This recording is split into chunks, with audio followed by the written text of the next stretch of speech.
Very good morning, friends. So I hope everybody is doing well. So we were talking in terms of financial instruments, and our focus now is on Ind AS 109. I've already covered the aspects of Ind AS 32 with you, wherein we have concentrated mainly from the point of view of the issuer. And now I think to begin with in Ind AS 109, we are focusing on the books of the holder. But I think before I take the journey forward today, I think first of all, let's discuss some questions which I gave you in the previous class. So I think first let's discuss those 5 MCQ questions which I gave you. Then we're going to take the journey forward. So let me just read the first question to you. All financial assets and financial liabilities are initially measured at a fair value. So the focus is on the word all. That means any financial asset or any financial liability is always measured at a fair value. So this statement is, of course, false in nature. And that's rightly said, Rashmi. That is correct. So this is undoubtedly false in nature for the reason that in this particular case, there are certain exceptions. I gave you that trade receivable and trades payable and loan recoverable and payable on demand is taken at a transaction value. Though we have to discuss the differences, how the transaction value and fair value differences are accounted for, that will come to that later. The second one we are given is financial assets, equity investments are measured at fair value always. Well, I did not make a mention that they're taken at a fair value through P&L or a fair value through OCI, but I just made a mention that all the financial assets which are equity investments, they are always measured at a fair value. I think we've already covered that. And yes, the answer is whether they held for trading or not, we always consider them at a fair value itself. And that's rightly said. That's right. It is true. Wonderful indeed. Then comes the third question. Amortized cost approach ignores the changes in fair value. And I think you know that. When I gave you the concept of the risk assessment, I said that if there is no risk, we consider an amortized cost approach wherein the changes in the fair value are not considered. To remind you, initial recognition is always done at a fair value, but we do not consider any fair value changes in terms of amortized cost approach. The fair value changes are taken only when we apply in FVTPL or we apply in FPT-OCI approach. So the third one is also true. Absolutely. That's right, Marni. Absolutely correct. Then we give the fourth one that if equity investments are held for trading, HFT, they're always measured at FPTPL. And I think we also saw that in terms of equity investments, the default measurement category is FVTPL. It's only if you ignore the concept that they're not held for trading, you get an accounting policy choice. But otherwise, I would say yes, if they are held for trading, undoubtedly they are measured at a fair value through profit and loss. And I think the fourth one you said is false. I think it is correct. Because if equity investments are held for trading, yes, they are always measured at FVTPL. The fourth one is true. And then finally, in the fifth one, I said if a financial asset is measured at FVT-OCI, the fair value changes does not impact the EPS of the current year. I think that was based on the understanding that when you consider the fair value changes are taken in the OCI, whatever enters in the other comprehensive income, I think I gave you in the last class as well, that doesn't enter the EPS calculations of the company. So that is correct. Because what you take in the profit and loss section impacts the EPS of the current year, but what is taken in the OCI section, at least it doesn't impact the EPS of the current year. So this statement is also absolutely true. And that's right, Rashmi. That's right, Marni. Absolutely great. Wonderful indeed. So I think this takes care of our 5 MCQs, which I gave you in the previous class. Okay, I think now we are ready in terms of moving forward with you. And now I am going to, first of all, give you some insights regarding the concept of OCI. Though we did a discussion with reference to the concept of equity investments, I gave you a 3-step model And before I dig into the three-step model, what I'm going to do, I'm going to first of all give you a clarity of thought with regard to the concept of OCI and the concept of OCI recycling and the concept of OCI no recycling. I guess many of you might already be quite aware of it. So I think that some of you, as you said, that we're not very aware of this, we're not very comfortable with the concept. So I think before we dig it further, let me, I think, just come back to this concept. But before I start, let me just remind you the most important aspects which I gave you in the previous class. I gave you a total of 3 principles which you need to keep in mind as we go ahead with Index 109. So I gave you 3 important principles, and one of the first principle I gave you is that instead of using a historical cost accounting, we're using a new version, and that is called amortized cost accounting. And I gave you the distinction between the two, that historical cost accounting was based on accounting on a contracted rate of interest. But in terms of amortized cost accounting, we've switched over to the accounting based on effective interest rate. We look at the deal and we find out that in substance, what is the effective interest rate in the deal? So we're going to convert the contractual terms in terms of absolute data. Mind the words carefully. We're going to convert the, you can say, contracted terms in terms of absolute data, in terms of inflow and outflows, and derive what is the effective interest rate in that particular transaction. So the accounting of AC is based on effective interest rate. Secondly, we said that a fair value approach has been introduced, wherein the changes in the fair value are going to be incorporated in either the profit and loss account, or they're going to be incorporated in the OCI section. And that was for the simple reason that we wanted to capture the concept of return. When I look at the concept of return, the return is not just the interest or the dividends which you get from an investment, but we are also focusing that the change in the fair value, the change in the price of the instrument, that is also an element of return.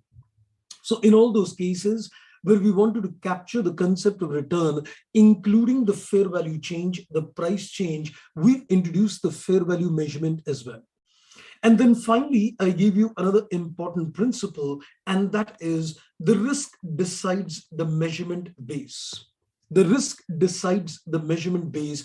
And I gave you the inputs that in a situation you see that there is no risk. And let me remind you that when you say that there is a risk or not, this is all based on certain tests which are given in the standard.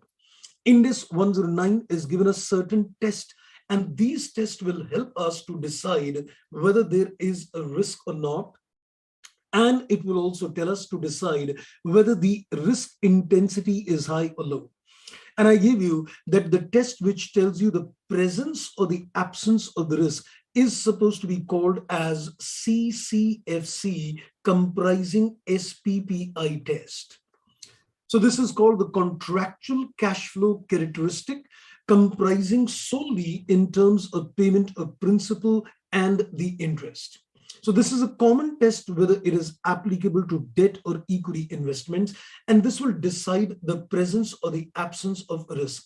This is a common test, as I said, whether it's a debt investment or it is an equity investment.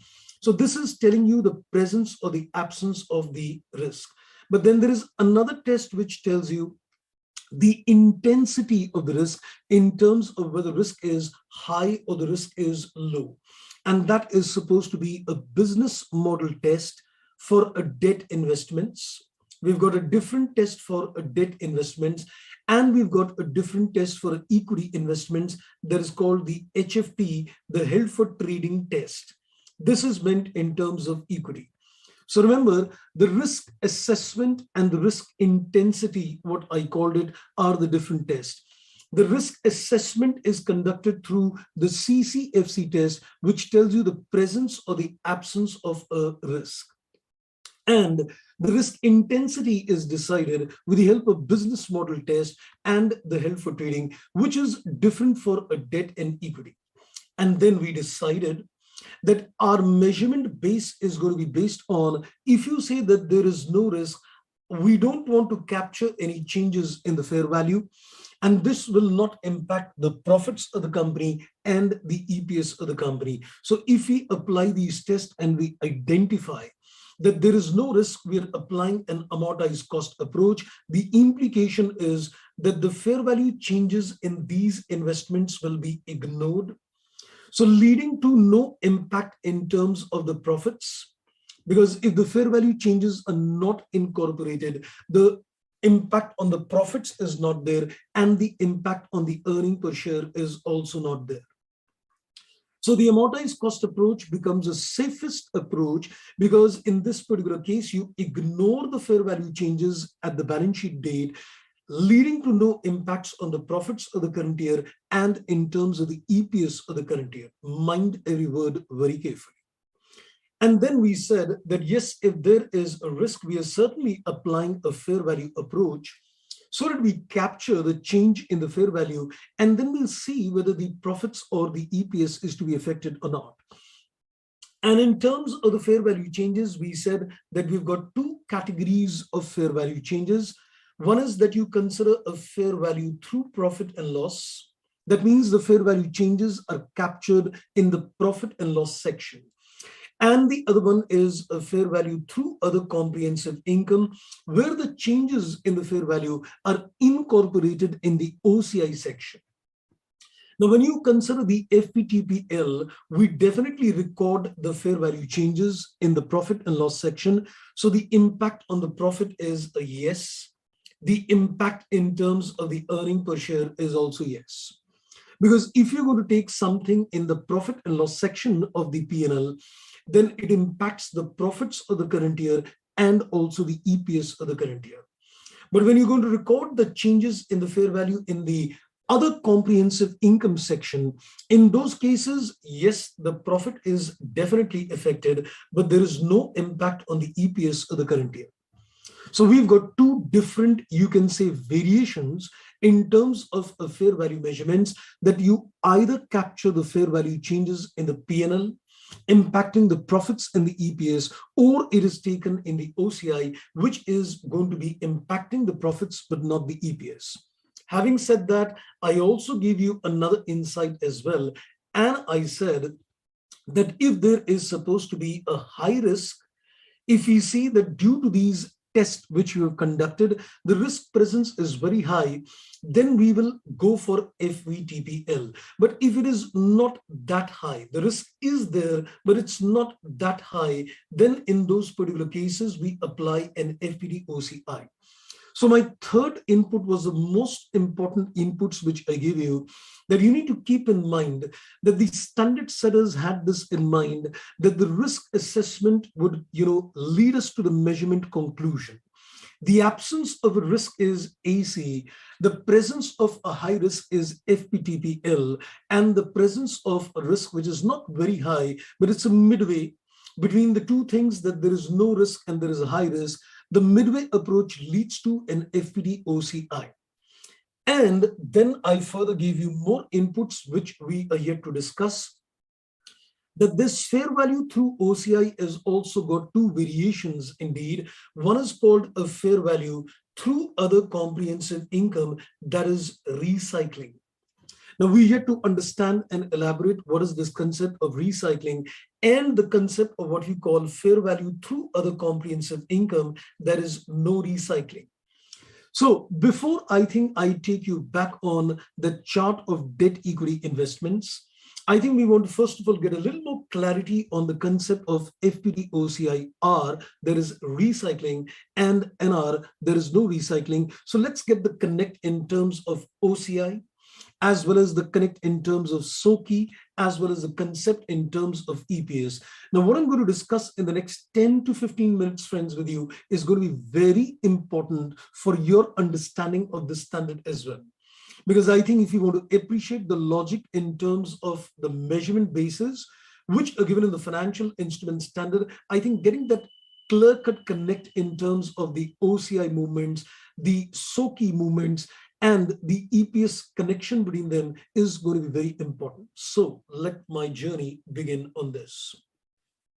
Okay, so I think let's begin with this, and let me now do the next phase of discussion with you.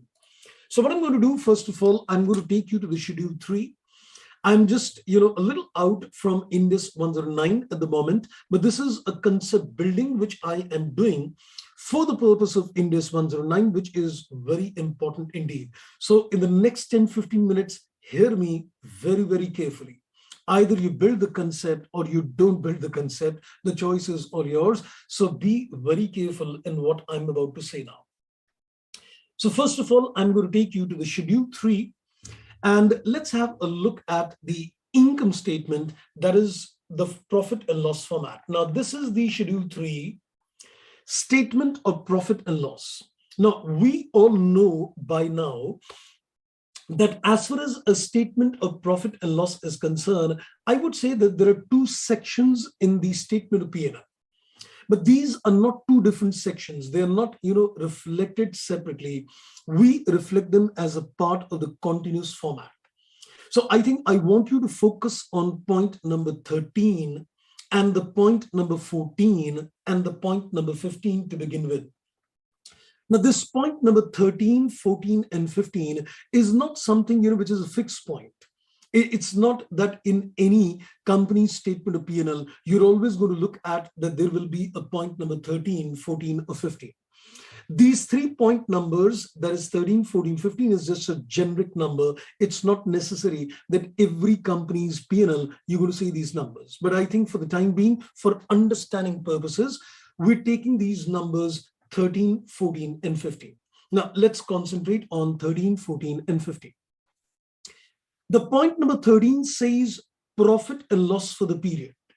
Now, when I say point number 13, this means that if you follow a fair value through profit and loss, any changes in the fair value would be incorporated in the calculation of point number 13.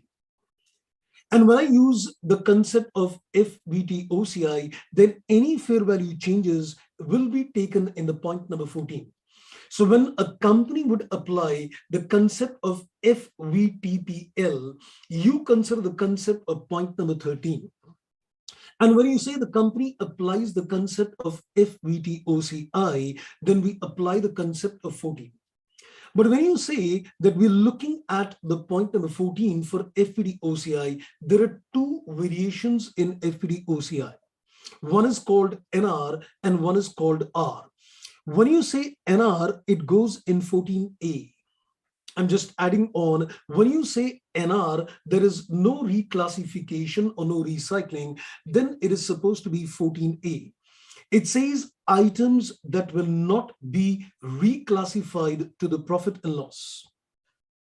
And in terms of point number 14B, it says items that will be reclassified to the profit and loss. So we can say 14A is NR and 14B is R.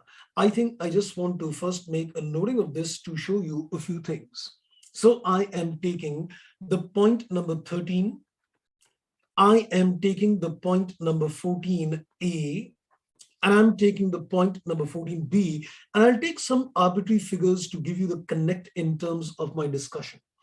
So when I take the point number 13, I'm going to call this as FVTPL. For understanding perspective, I'm going to call this as a fair value through P&L, and point number 14A as FVTOCI, that is NR.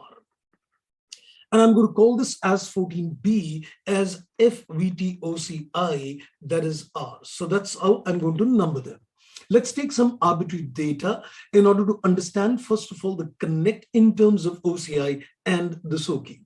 So let's say this figure is to the extent of 8 lakhs, and let's say 14A is to the extent of 4 lakhs, and let's say the figure in 14B is to the extent of 3 lakhs. So we take this total. And if you get the point number 15, the point number 15 is about total comprehensive income. The sum total of all the figures which are there, and that works out at a total of 15 lakhs. So this is my total comprehensive income. And I think needless to mention, But I think I'd still like to make a mention that when you calculate the earning per share of the company, you consider only the point number 13. So in the same example, if I consider the number of equity shares, and let's say the number of equity shares of the company is, let's say 2 lakh, you can get the basic earning per share of the company, which is going to be the point number 13, 8 lakhs divided by 2 lakhs, the basic EPS works out at 4. I guess I'm very clear in the point number 13, 14 AB, as well as the point number 15 and the connect in terms of EPS. Now let's go to SOKI. So this was the statement of profit and loss. Now we will go on to the statement of changes in our equity, how this is going to get posted in terms of my SOKI. Now, before I take you to the SOKI, let me again remind you what I gave you the other day. If you look at the statement of changes in other equity, now I think we are in a better position to connect you as well. If you look at the statement of changes in equity, in this particular case, I said that this has got a total of 3 tabs. There is a tab number 1, there is a tab number 2, and there is a tab number 3. You're not going to find this, in the books. You're not going to find this terminology which I'm giving you in terms of tab 1, tab 2, tab 3, but this is used extensively in a practical world as well. So when you do work in a practical world, you'll see people using the terminology called the tab 1, tab 2, and tab 3. Now, there are a lot of items in tab 1 and a couple of items in tab 2 and a couple of items in tab 3. But for the understanding perspective right now, we will consider that the tab 1 is comprising of what we say the equity component of the compound financial instruments. So which means that this is stemming out of what? This tab number 1 is a creation. Mind the words carefully. This tab number 1 is a creation based on Ind AS 32.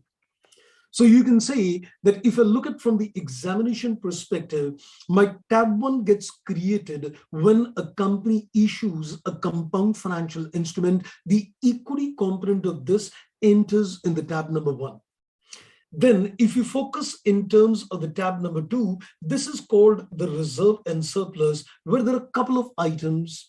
Like, for example, there is a capital reserve, there is a security premium, and retained earnings. So I think if I just look at these 3 items, there is a capital reserve, there is a security premium, and there is a retained earnings as well. So typically out of the tab number 2, which is the reserve and surplus, we can say the main 3 components in the tab number 2 is a capital reserve, is a security premium, as well as the concept of retained earnings. And then finally, if you look at the tab number 3, the tab number 3 in the SOKI is in terms of OCI, that is other comprehensive income. Whatever enters in the point number 14A or B, I'm saying whatever enters in the point number 14A and B, what you took in the income statement above. So whatever is taken in the other comprehensive income section enters the tab number 3. Whether it's a case of R or whether it's a case of NR, both the components are taken in terms of tab 3. Now, in the same example, if I were to elaborate, and before that, I think let me just take you to the SOKI statement as well. Let's have a little more connect in terms of the statement of changes in equity. So if I just take you to the Schedule 3 back, now we can see in terms of the Schedule 3, this is the statement of changes in equity. And let me zoom it further and just look at the top line. Just look at the top line and see only what I show you. If you look at the top line, you can see before the reserve and surplus, there are 2 headings. One is the share application money pending allotment. I'm not very too much connected with this from the examination point of view. So let's, I think, forget it for the time being. So I think you can see that in the tab number 1, there is only 1 item, which is called equity component of CFI. So basically, as I said, my tab number 1 is comprising of typically, you can say only 1 item, which arises due to Ind AS 32. When a company would issue a compound financial instruments, you would see that immediately when you open the SOKI of that particular company, you will see the equity component of CFI. The next, you can see that there is a tab number 2, reserve and surplus, in which we can see there is a capital reserve, there is a security premium, other reserves are not too connected right now, and retained earnings. So majorly you can see three main inputs in tab number 2, the capital reserve, which is like a capital gain, security premium, and which is again capital in nature, and there is a retained earnings. Then if you look at after the reserve and surplus, the entire items in the SOKI, the debt instruments, the equity instruments, the effective portion, the revaluation surplus, blah, blah, blah. They're all items related to the OCI tab. So you can say effectively your SOKI is segregated in terms of a 3-tab movement. It is a tab 1 CFI equity component, the tab 2 reserve and surplus, and the tab number 3, which is also arising out of various indices. Now, very carefully once again, friends, to me. If you look at the tab number 3, you can say the debt instruments through OCI arises from 109. I mean, index 109. Equity instruments, again, 109. The effective portion of the cash flow hedge is again 109. The revaluation surplus is 16 and 38. You've done the PPE standard and you might be doing the intangible asset standard. So the revaluation surplus arises on account of the, you can say, index 16 as well as 38. The exchange differences would arise on account of index 21. So typically, if you ask me that what comes from OCI, so I would say index 109, index 16 and 38, index 21. So these are the typical standards which leads to recording things in the OCI section. I hope I am very clear on what I am saying. I hope you're able to connect it very well in terms of what I'm saying. So this OCI, as I said, is comprising of items which will trigger on account of these standards, is either index 109 typically, or it could be in terms of index 16 or 38 typically, or in terms of index 21 typically, or maybe in terms of index 19 as well. It could also be triggering on account of, you can say, index 19 as well, but you don't see the item appearing in 19. So get this thing very clear that your SOKI is divided in a total of 3 tabs. Tab 1, the moment it comes to the mind, equity component of CFI. Tab 2, as it comes to the mind, is reserve and surplus, retained earnings, capital reserve, security premium. And tab 3 is basically all the components of OCI. Now, I think let me just connect you back again in the same example which I gave you, how the posting of these figures in the profit and loss statement that is in 1314A and B would get recorded in terms of SOKI to give you a little more clarity of thoughts. So if I just connect these figures in terms of my tab 1, 2, and 3, so see, I have a total comprehensive income. I have a total comprehensive income in my example, which is 15 lakhs. And out of this, I gave you that there is the point number 13, that is 8 lakh. The figure in point number 13 will enter the retained earnings column. The figure which you took in the point number 13 is going to be taken in the retained earnings column. This is a figure which is the profit and loss section of the income statement, and this is definitely available for dividend distributions right now. The company is taking this portion in the RE in tab number 2. It is available for dividend distributions right away. Now, in terms of the OCI, that is 14A and 14B, you've got 4 and 3 lakhs. So this 4 and 3 lakhs is going to be taken in the tab number 3 under appropriate headings. It'll be taken in terms of the tab number 3, that is whether it's 14A or B, is going to be taken in the tab number 3 under appropriate headings, so that the total comprehensive income gets recorded. Now, what is the distinction? What you've taken in the retained earnings, can I say this is something which is available for dividend distributions right now? But what you've taken in terms of the tab number 3 is not available for dividend distributions right now. The company would not be able to distribute the dividends in terms of what you've taken in the OCI. So you can say that the OCI section has got two very important inputs. What enters in the OCI does not impact the EPS of the current year. Mind the words carefully. What enters in the OCI section does not impact the EPS of the current year, and neither that amount is available for dividend distributions at this stage. But now comes the most important input to understand. Now comes the most important input to understand, but I hope I am pretty clear till this particular stage. And I think, yes, Saksham tells me, yes, wonderful indeed. Great, that's wonderful. Now, let's take it further. Now we need to understand the connect in terms of this R as well as NR, which is the last phase of my discussion on this before I take you to the Indus 109 back. Now, as I said, my SOKI is divided in a 3-tab movement. It is tab 1, tab 2, and tab 3. So as I said, it is divided in 3-tab movements. So let's concentrate on the tab number 1 first. The tab number 2, typically I'm taking retained earnings. The tab number 2, I'm taking equity component of CFI. And the tab number 3, I'm taking OCI. Now, very carefully, friends, appreciate this very carefully as I proceed. Now, we know one thing, that what enters in the tab number 1, can I say will go to the tab number 2 one day. If you recall my discussion on the 3rd class of compound financial instruments, I remember the class number as well. Because as I've said, once you're watching these particular lectures, please see them in a sequence. You'll get a clarity of thought, which is going to be amazing. Trust me, terms and conditions apply.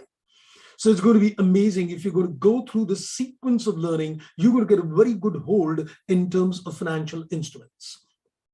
Now, if you recall my discussion in the class number 3, which was on financial instruments, on compound financial instruments, I give you a variety of compound financial instruments, beginning with the concept of a perpetual debt instrument, then moving on to a mandatorily convertible instrument, then optionally convertible, and a partially convertible instrument.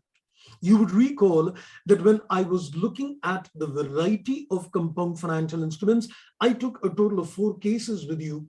There was a perpetual debt instrument, irredeemable, mandatorily convertible, optionally convertible, and partially convertible. And you would recall that in these cases, it was not 100% of the money which was getting transferred to the tab number 2.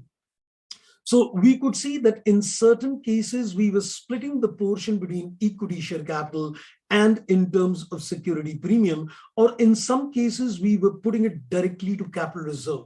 If you recall, I'm not getting into each and every component, that individual discussions is done.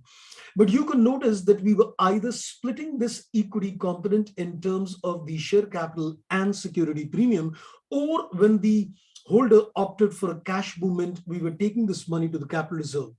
So can I say either 100% of tab 1 figure enters the tab 2, or you can say a partial amount enters from a tab 1 to tab 2. Am I 100% clear, friends? So you can see that what enters in the tab number 1, you can say either a partial amount enters the tab number 2 in the form of security premium, or it could be 100% money which gets transferred in the capital reserve in this particular case. Wonderful indeed. Wow. Okay, and I think you said, Aniket, that even the tab 1.3 eventually goes to tab 2. Yes, you're right, but let me now add a few things further. So we can say one thing, that what enters the tab number 1 will definitely go to the tab number 2, but whether it will go 100% or it will go partially, that is something depends. But in any case, even if it goes to the equity share capital, the equity of the company remains intact. Because in the balance sheet of the company, you've got equity share capital as well as you've got other equity. So even if it moves from a tab 1 to the equity share capital partially, and something moves within tab 1 to tab 2, the total equity of the company still remains intact. Now comes the tab number 3. Now, let me tell you one thing, friends, at this stage, which is again very important to watch. Now, hear this very carefully, what I'm about to tell you next. When things are shifting from tab 1 to tab 2, I would say it's a direct shift. When I'm moving the things from tab 1 to tab 2, it is supposed to be a direct shift. Direct shift in the sense that it is a movement which is within SOKI. It's a movement within SOKI. So when I say direct, it's a movement within SOKI. You just remove it from one column of SOKI, tab 1, and you add it to another column of the SOKI, that is tab 2. So it's a movement within the SOKI. So this is a direct movement. Now, what you consider in the tab number 3 in terms of OCI will also one fine day go to the tab number 2. Will also one fine day go to the tab number 2, but this movement may be direct. This movement may be direct, or this movement may be indirect in nature. So this movement, which is from a tab number 3, this is a new addition which I'm telling you. So when you take things in the OCI section, then the movement in terms of tab 3 will definitely go to tab 2, but it's either a direct movement. A direct movement means you'll reduce it from one column of tab 3 and you're going to add it to another column of tab number 2. So this is indirectly called no recycling. Aha. So this is indirectly called no recycling. So when you're going to move changes in terms of the tab 3 to tab 2, in those particular cases, without routing through profit and loss, would you like to tell me the items which are no recycling is what? Sir, it is point number 14A. So the items which are taken through point number 14A to tab number 3 will directly go to the tab number 2 one day. I repeat, the items which are taken in the OCI in 14A will go to the tab number 3 and they will directly go to the tab number 2 retained earnings. And then there are certain items which are taken in 14B and they are called, you can say, recycling. They will go to the tab number 2, not directly.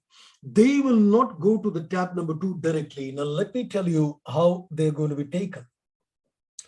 If I come back to my profit and loss statement, the items which are taken in 14B, in the future years, the accumulated amount, mind the words, whatever is taken in 14B enters the tab number 3 of SOKI. Whatever enters the 14B goes to the tab number 3 SOKI. So whatever amount gets accumulated in the tab 3, one day will go to the point number 13 in the future profit and loss account. In the future profit and loss account, that means that it will become a part of the profit for that year. So can I say it will go to the retained earnings by indirect movement? I hope you're getting the point. So items which are taken in 14B today will enter the tab number 3. And then whatever amount accumulates in tab number 3, one day at the time of, let's say, sale of the investment will enter the point number 13 at that stage. So it will indirectly affect the EPS of that year as well. And it gets indirectly transferred to the retained earnings column of the tab number 2. I hope I'm making sense, right? So the items which will be recycled will not be shifting within equity directly. So the accumulated amount will be transferred to the profit and loss statement of the future year. From that place, it will automatically become a part of the profits of that year, and it will enter the tab number 2, retained earnings as well. Okay. So which means that tab 3 is got movements to tab 2, which is direct. If it is direct, it is called no recycling. And if it is indirect, it is called recycling, which case it will impact the EPS. Now, let me ask you something more. Does this mean, I think I'm going to make a very important statement at this stage and vouch me very carefully on this. Does this mean that if there is a concept of no recycling, the EPS of the company is insulated forever? Which means that if you take items in 14A, they don't affect the EPS of this year, and they will never affect the EPS of the future years as well. It has got a double vaccination against COVID. Mind the words carefully. It's got a double vaccination against the COVID, where the EPS is unaffected forever. But if you take things in the recycling, that is 14B, the EPS of this year is saved, but then when the accumulated amount will be transferred to the profit and loss section, can I say EPS will get affected in the later year? Oh my God. So we've got something very interesting to watch out now. I think if I look at my conclusion, we've got something very interesting to watch out. I've got FVTPL. I've got FVTOCI, there is no recycling, and I've got FVTOCI, there is recycling. Now watch this chart very carefully and you'll get the differences in terms of these things. Because as we connect in terms of financial instruments, this distinction which I'm going to give you is also going to be very important indeed. And Manidi, you said, could you give us an example of the movements as well? I'll do that, friends. No worry. I'll be doing this movement in terms of financial instruments, giving you a connect between this. Right now, I'm just giving you a very theoretical kind of a movement. I'll give you a little practical movements also when we come to these standard practical questions with you.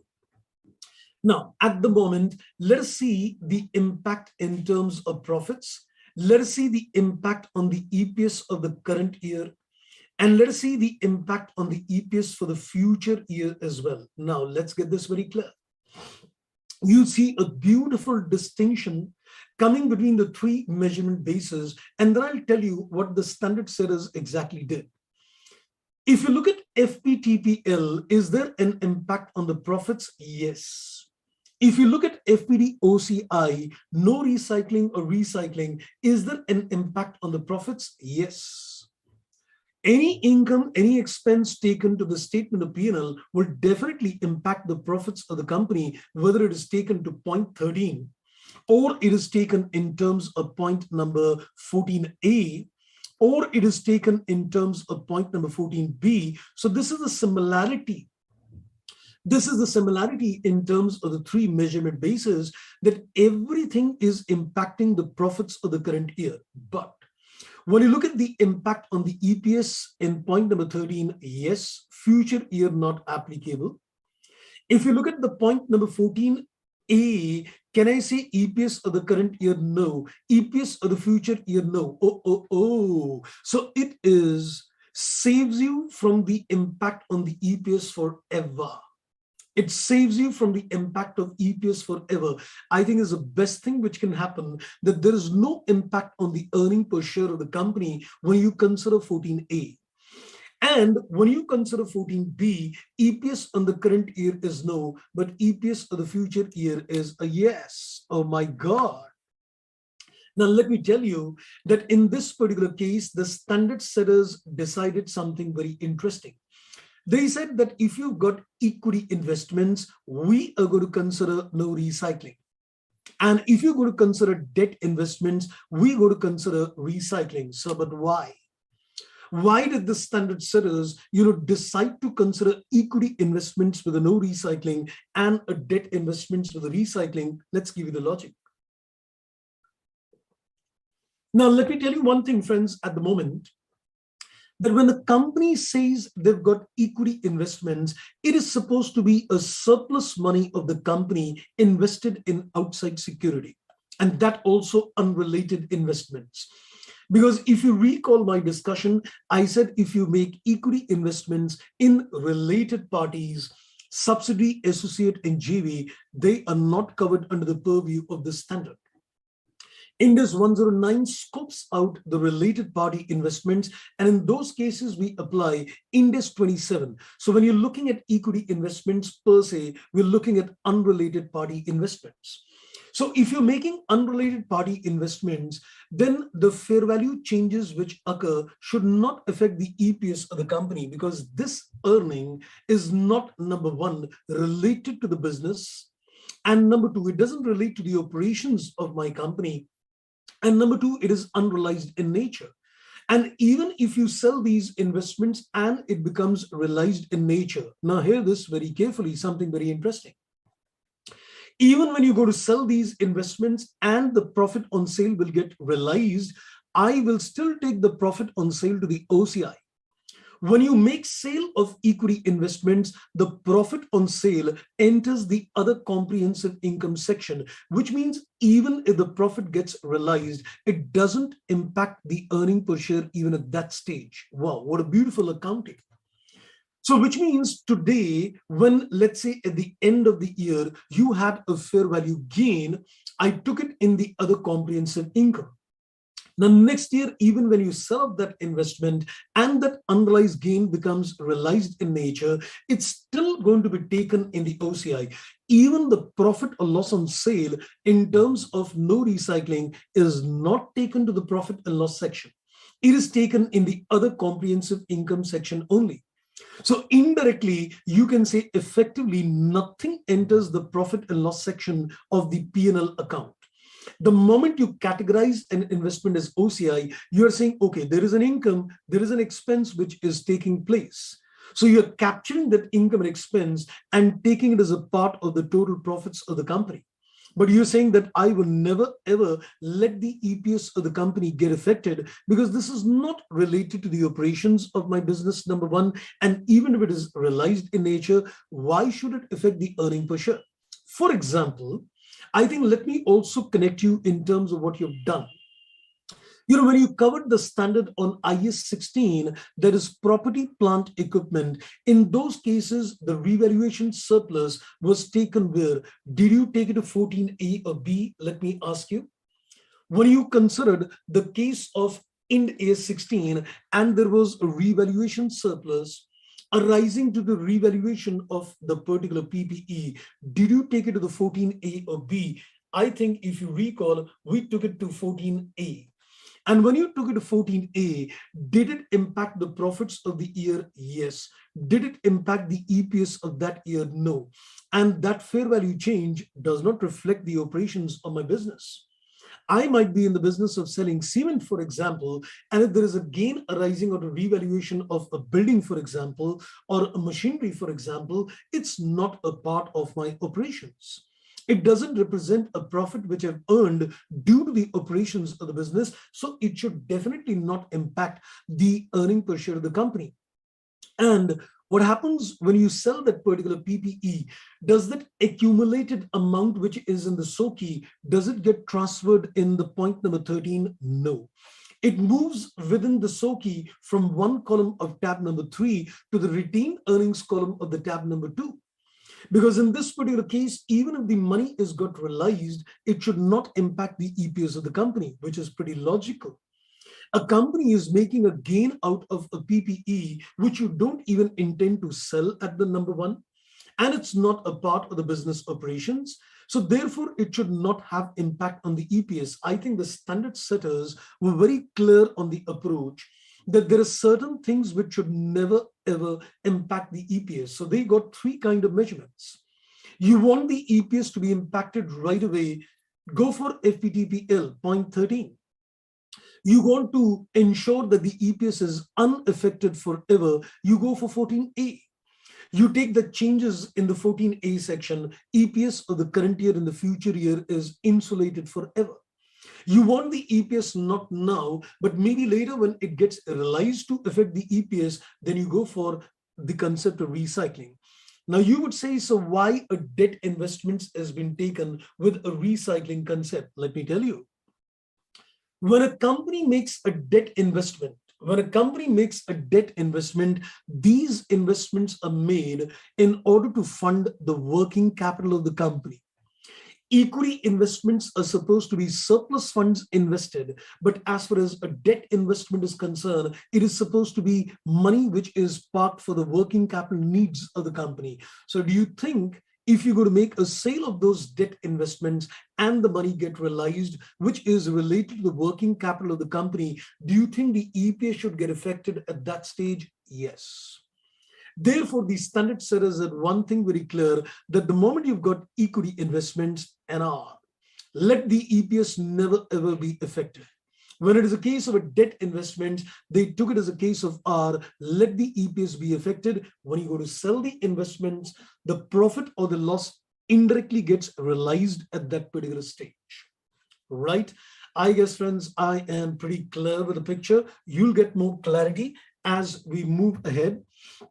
But I think you should be very clear in terms of the OCI and in terms of the SOKI movements and in terms of the EPS movements. You should get a clarity of thought that what enters in 13 goes where, what enters in 14A goes where, what enters in 14B. So I think the last input in terms of the chain of thought before we take it further. But I hope I am pretty clear on this, right?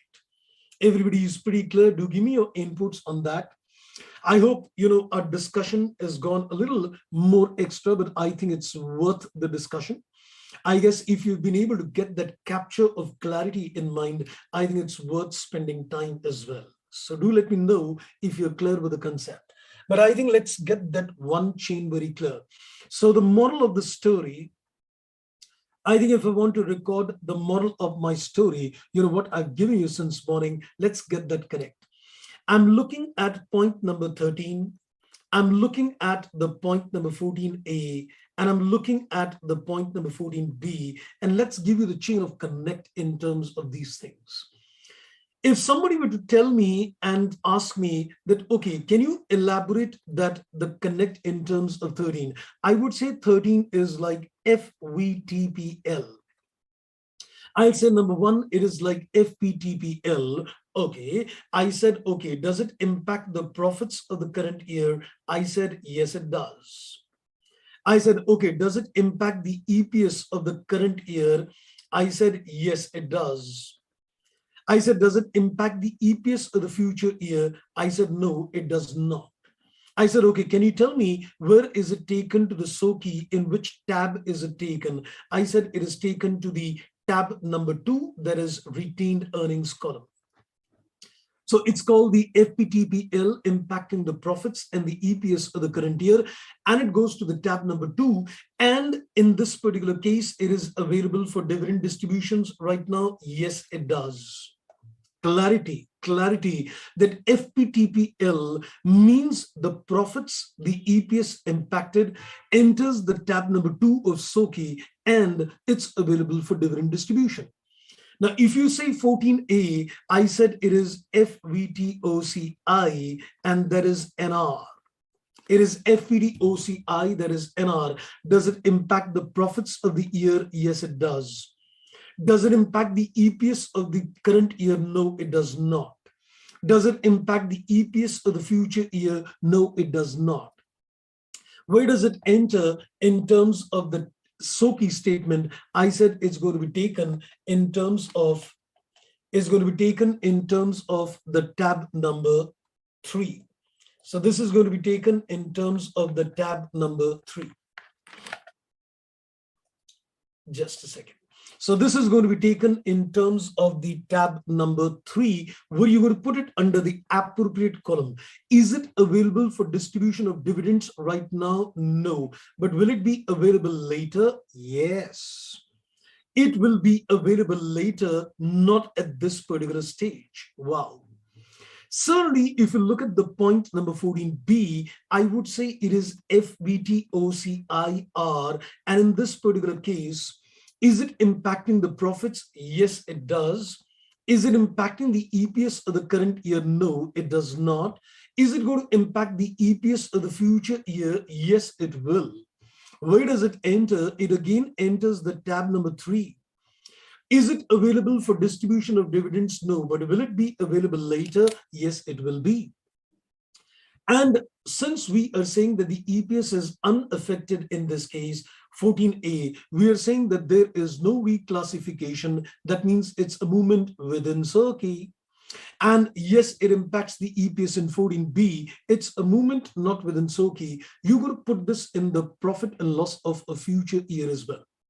So this is the moral of the story. You need to be very clear in terms of the impact of the item on the profits, on the EPS, where it gets transferred to the SOKI statement. Is it available for dividend distributions today, or is it going to be available later? I hope this gives you a full 100% clarity in terms of the conceptual knowledge, I guess. For those who might have known it earlier, I think it must have been a little more polishing at your end. For those who are new to the concept, I guess you've got your inputs as well. Okay, wonderful. Aniket tells me yes, Claire. Manini tells me yes, Claire. Wonderful indeed. Okay, now I think I want to come back as I promised. I think I've done my constructive obligations and given you the connect in terms of OCI, SOKI, EPS, dividends, etc. Okay, now I am coming back, friends, on this, and let me just come back to the study material. And in terms of study material, we were discussing the concept of classification of financial assets.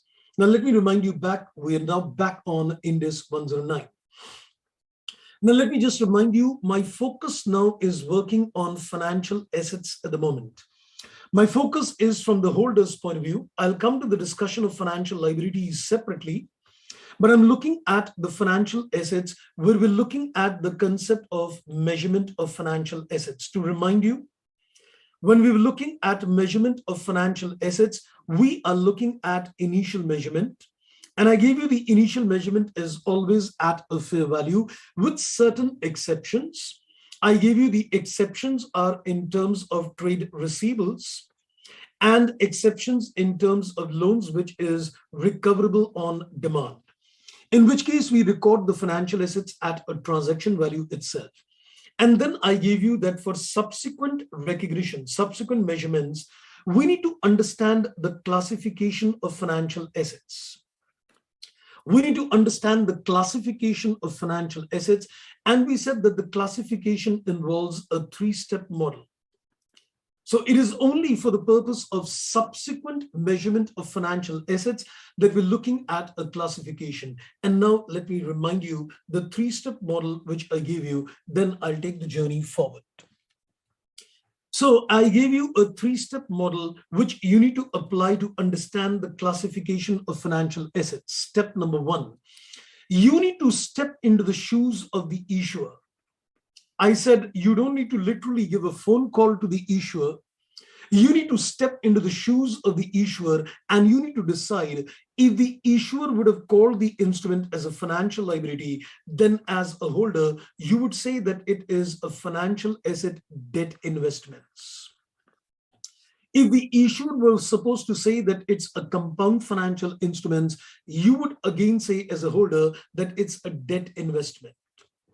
And if the issuer would have said that it's an equity instrument, then we would have said as a holder that it's an equity investment. So you need to step into the shoes of the issuer to decide the classification as a holder. You need to consider that what they call as FL or what they call as CFI is a debt investments for me. And what they call as an equity instrument is an equity investments for me. Then you go to the step number two, and I said you need to consider the case of a risk assessment. And as I said earlier, the risk assessment is only a test which tells you the presence or the absence of a risk, in which case I said there is a common test for debt equity that's called a CCFC comprising the SPPI test. Whether it's a debt investment or it is an equity investment, you would conduct this common test to identify the presence or the absence of a risk. And then in step number three, I gave you that I conduct what I call the risk intensity test. I conduct what we call the risk intensity test. And in the risk intensity test, I gave you that there is going to be a separate test for if the risk is high or low. The second step tells me the risk is there or the risk is not there. And the third step tells me that the risk is high or the risk is low, or maybe it endorses that there is no risk. The step number 3 could also endorse that there is no risk, or there is a high risk or a low risk. So follow my 3-step model, and trust me, you will get a good hang on this. Step number 1, step into the shoes of the issuer. Step number 2, to look at the risk presence or absent, I call the risk assessment test. And the step number 3 in terms of the risk is low, high, or no risk. That is a risk intensity test. So I think let's make a walkthrough in terms of the equity investments which I gave you. Then I think then we're going to discuss the debt investments portion with you.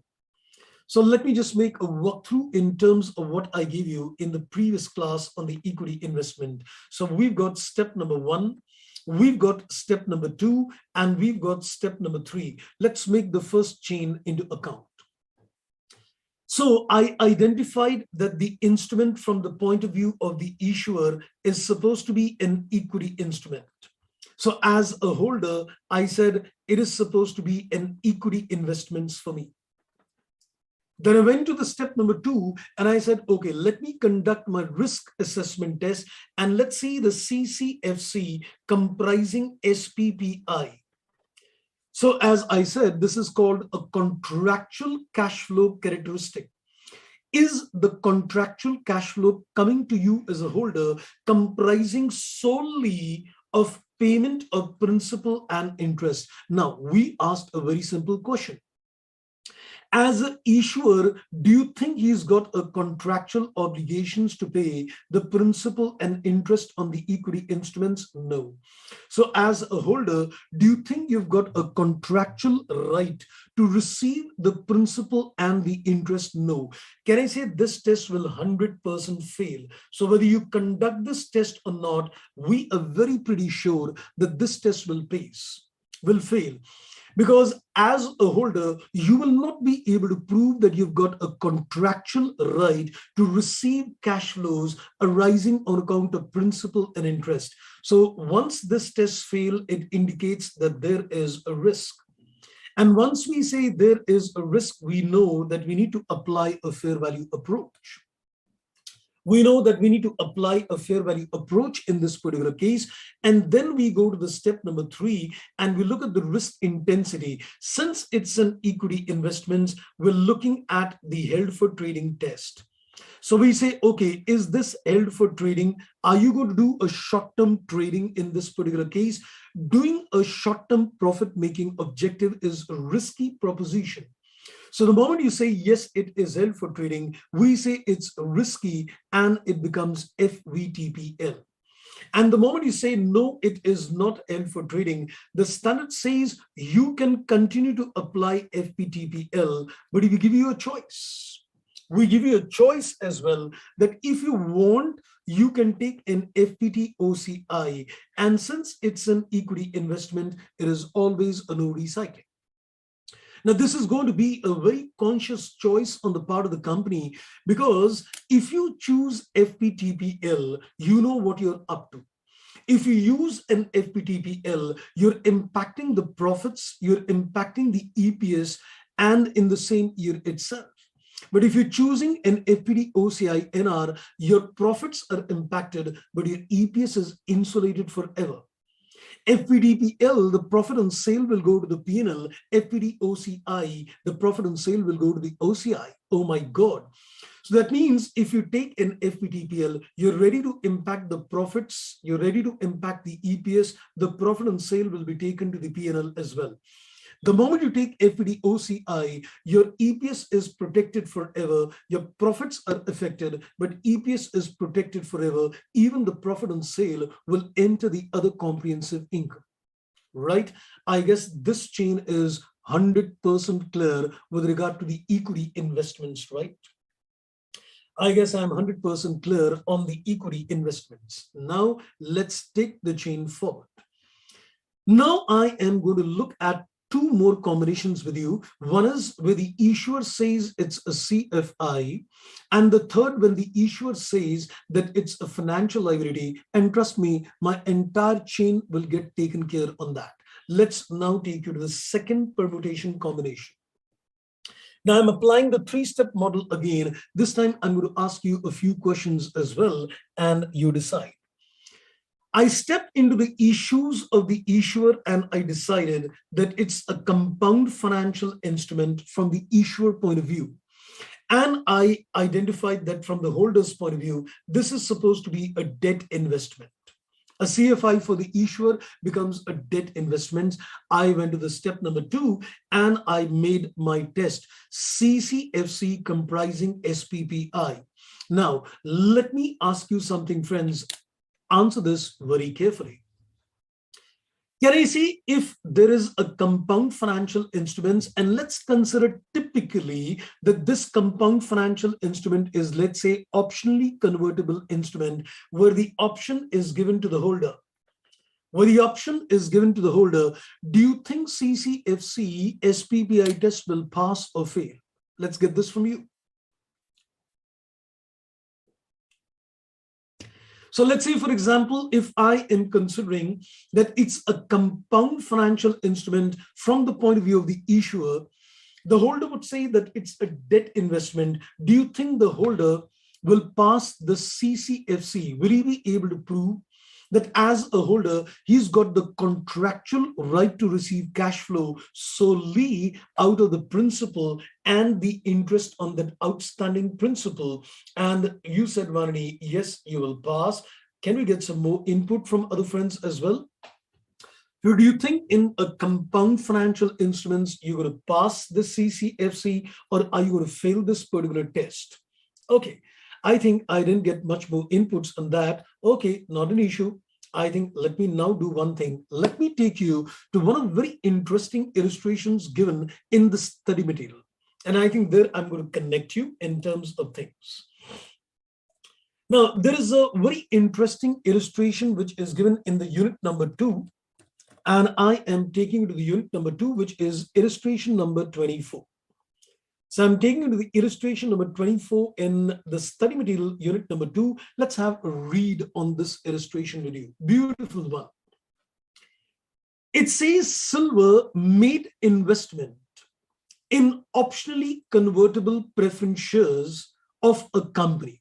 So it says Silver made investment in optionally convertible preference shares of a company. Silver is the option to convert this OCPS into equity shares in the ratio of 1:1. And if such option is not exercised till the end of 9 years, then the shares will be redeemed at the end of 10 years at a premium of 20%. I think needless to mention that if it is an optionally convertible preference shares, I am safely assuming that the coupon rate on this particular instrument would be, can I say, lesser than an instrument which has got no conversion option, right? I think if you remember my discussion, I very clearly said that if you've got optionally convertible instruments, generally the company which would issue an instrument, if they give a coupon rate on a non-convertible instrument at 10%, on an optionally convertible instrument, they would give less than 10%, making it as a compound financial instrument. And in this case, since the option is with the holder, you can say that there is a derivative also embedded in the instrument. I would say from the issuer point of view, it's more like a hybrid contract, a compound financial instruments with a derivative embedded in this instrument. So I think issuer point of view, it is a CFI. So the holder would say it's a debt investment. Now, I want to show you something very interesting, what they've said, just to overemphasize that point. Now, when I go to the step number 2 and I conduct the CCFC comprising SPPI, the focus is on the word solely. The focus is on the word solely. You heard me correct. In the above case, the holder can realize the return either through conversion or redemption at the end of 10 years. Hence, it does not indicate contractual cash flows that are solely payment of principal and interest. I hope you got the point. In this particular case, you cannot say that the holder is realizing the cash flows solely by way of getting the principal and interest. He's got the option to convert or he's got the option to redeem. The option to convert or redemption would indicate that this is going to be a case. This is going to be a case where the CCFC will generally fail. So this CCFC test will also fail, indicating that it is supposed to be a risky instrument. So we're going to use a fair value approach in this particular case. We're going to use a fair value approach in this particular case, and the standard does not require you to go to the step number 3. It's going to be considered very risky, and it's going to be considered FPTPL. Thank you. The moment you fail the CCFC test for a debt investment, it becomes very risky in that case, and we're not testing the intensity. We're directly concluding that it is definitely risky, and it's going to be an FPTPL. It's a moral of the story. If you make investments in debt investments, then you can say if they are compound financial instruments from the point of view of the issuer, then it is taken at FPTPL, because you're going to fail the step number 2, that is CCFC test. You're basically going to fail the word solely. Okay, now I think let's take you to the third chain of things. Now this is interesting, and watch this very carefully. I'm going to my third permutation combination based on my 3-step model. Then I'll come back to the chart which is given in the study material as well. Now the third combination is that when I started looking at from the issuer point of view, I said it's a financial liability. And when I started looking at from the holder's point of view, then I said, yes, it's a debt investment for me. So a financial liability from the issuer point of view would become a debt investments for the holder's point of view. I go to the step number 2 and I look at the CCFC comprising SPPI. Now let me say something, friends, at this stage, and you can vouch me.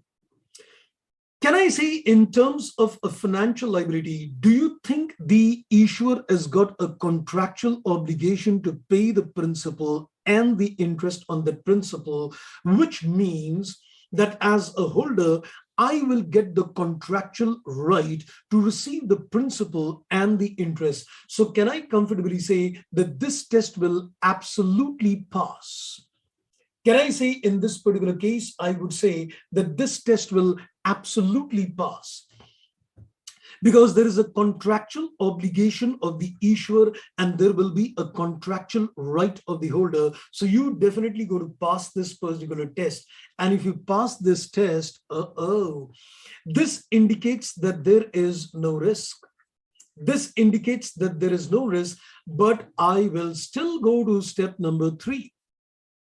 I will still go to step number 3 and not say that there is an amortized cost approach. We need to now look at the risk intensity.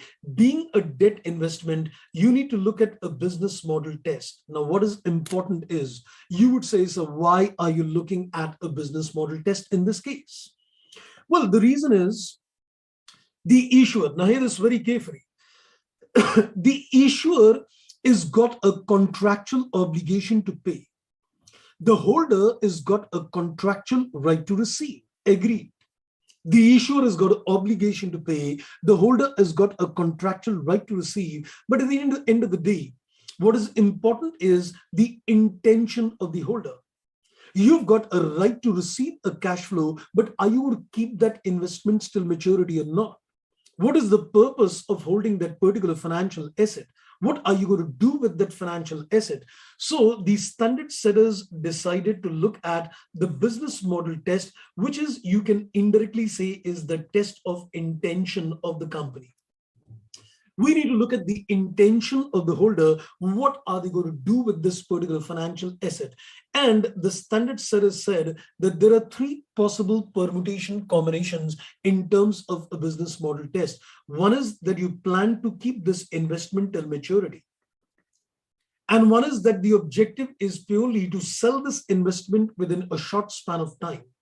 Or it could be a mix and a dual objective, that you might keep it till maturity, you might sell it. So it could be a blend in terms of keeping it or in terms of selling it. So you might keep it till maturity, you might sell the investment. Now let's put across a questions to you and decide on the level of risk. We've decided in step 2, there is no risk. Now let's see Are we able to sustain in step 3 that there is no risk? Or are we able to say that, yes, the risk has come in, or we are saying that the risk is very high? Now, let's give you the situation. The situation is the issuer has got an obligation to pay. The holder has got the right to receive, and he plans to keep the investment till maturity. The issuer has got an obligation to pay, the holder has got the right to receive, and the holder says, I'm going to keep this investment till maturity. So do you think it endorses that there is no risk? Your inputs. The moment I say issuer has got obligations to pay, holder has got right to receive, and the intentions of the holder is pretty clear. He wants to keep the investments till maturity. So do you think it endorses that there is no risk? That's right.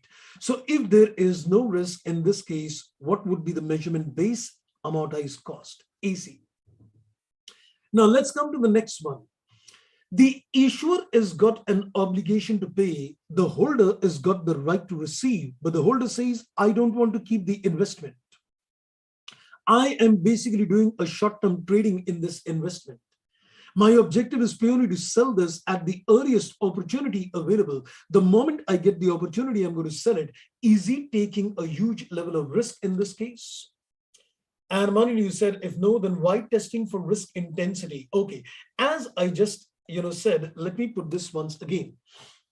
Many of you would say that in step number 2, if you pass the CCFC test, indicating there is no risk, what is the need of going to the step number 3? Well, the reason is that agreed in step number 2, you're saying no risk, but this is just a one-sided calculation. Mind it, this is just a one-sided calculation. You're looking at only from the point of view of the fact issuer has to pay the money and the holder has got the right to receive the money. But are you going to keep this investment? Because you see, your intention of holding the investment decides everything. You've got the right to receive things, it's okay, but are you going to keep that investment? Then you're safe. If you're not going to keep that investment, then you're not safe. So the standard setters wanted to look at things from 2 points of view. Per se, if you make an investment where you get right to receive, indicates no risk, but are you going to keep holding that investment or not? So that is also important. So they wanted to, incorporate the intentions of the company. The management's intention was also very important to consider the risk is actually there or not. So in a situation when you said in step 2, there is no risk, and you said, okay, I'm going to keep the investment as well till maturity, it endorses the fact that yes, technically there is no risk. But let's say if you look at the second situation, where you said that I've got a right to receive, indicating no risk, but at the same time, you don't want to keep the investment. At the same time, you plan to sell the investment at the earliest opportunity. The risk penetrates in and high risk penetrates in. So what would I consider FVTPL in this particular case? Right? I guess you got your answer, Mani. So this would be a situation when you say it's a sale is going to take place. Would you like to tell me if it is a blended objective? You might keep it till maturity. You might sell it in between. Can I say that brings the risk slightly less? Would you like to tell me what kind of measurement base am I going to conduct? And this is a case of a debt investments. So if you're going to say OCI, R or NR, debt is always a case of R. So we're going to use FPD OCI R in this particular case. Wow. Now, this gives me a third chain of thought. And now let me also add something further. The standard setters had something very interesting further to add on to this. They said that even if you fulfill the amortized cost approach, or if you fulfill the OCI approach, you can still use an FPTPL. Oh my God. The standard setter said that if you qualify for amortized cost approach, or if you qualify for FPD OCI approach, you can still choose an FPTPL approach, but this is a conditional choice. Unlike equity investments, where you remember FPTPL and FPD OCI was a free choice, this is a conditional choice. A company will have to prove that, if you move from an AC to FPTPL, or if you move from FPT-OCI to FPTPL, you should be able to prove that this will eliminate or reduce what we call accounting mismatch. Let's not get into that right now. But you need to prove that this will eliminate or this is going to reduce an accounting mismatch. If a company is able to prove that, yes, doing this, you can reduce the accounting mismatch as well, then you can apply an FPTPL. Now you would say, so what is this accounting mismatch?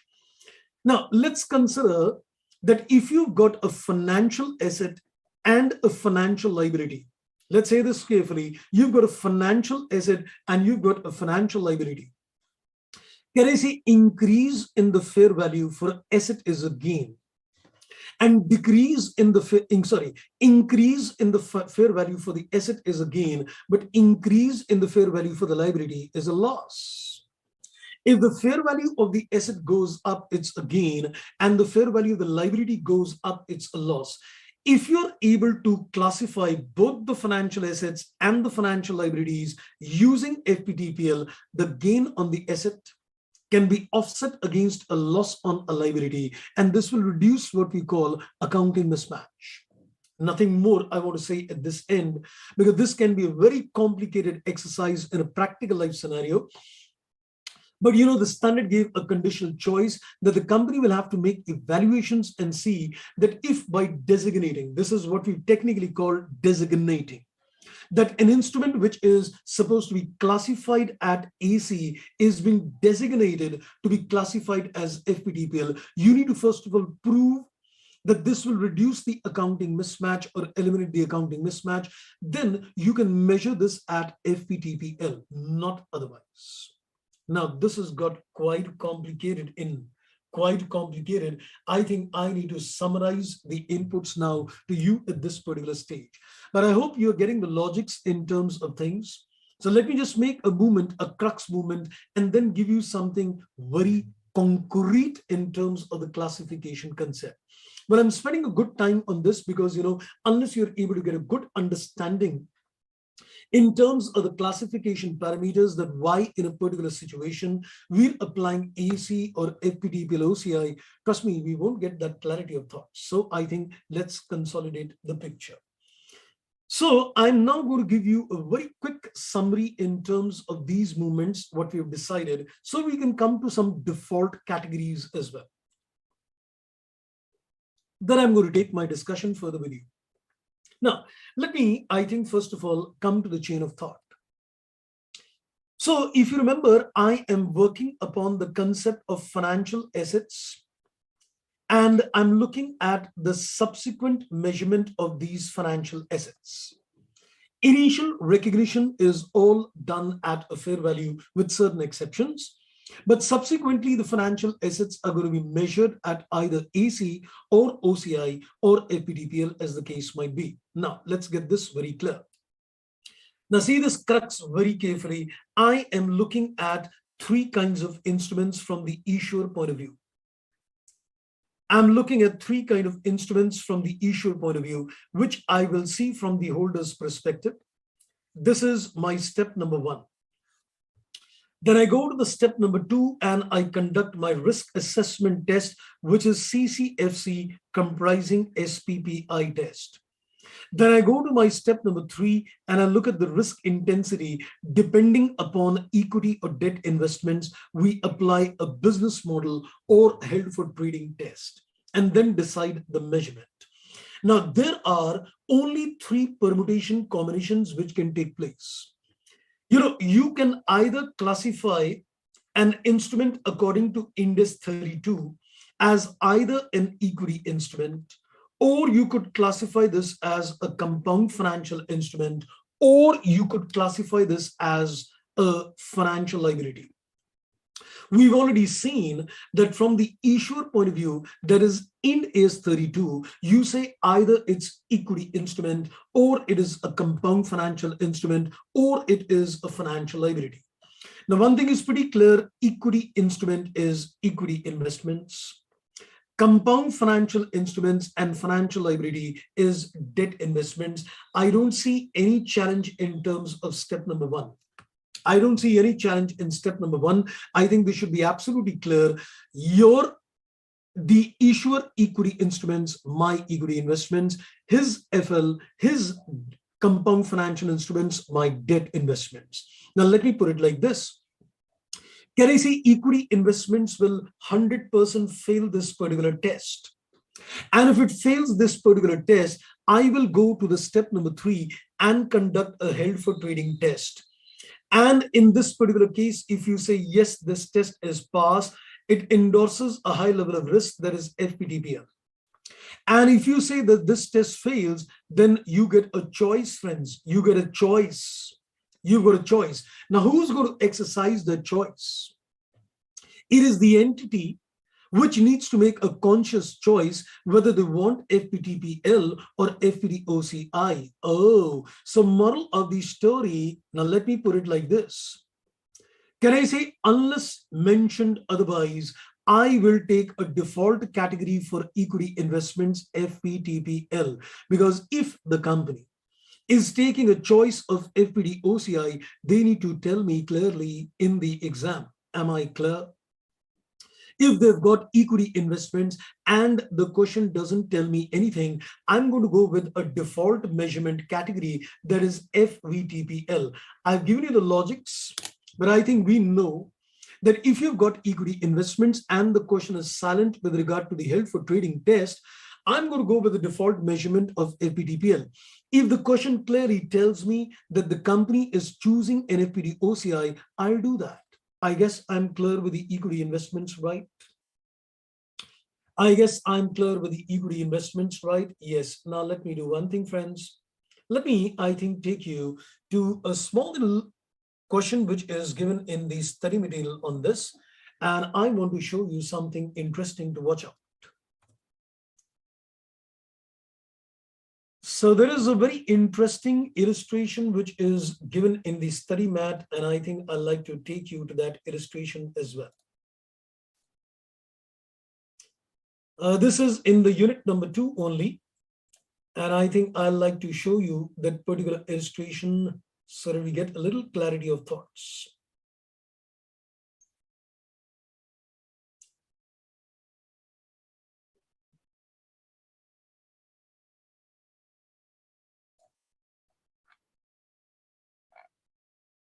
Just give me a second. Let me just share that illustration to you.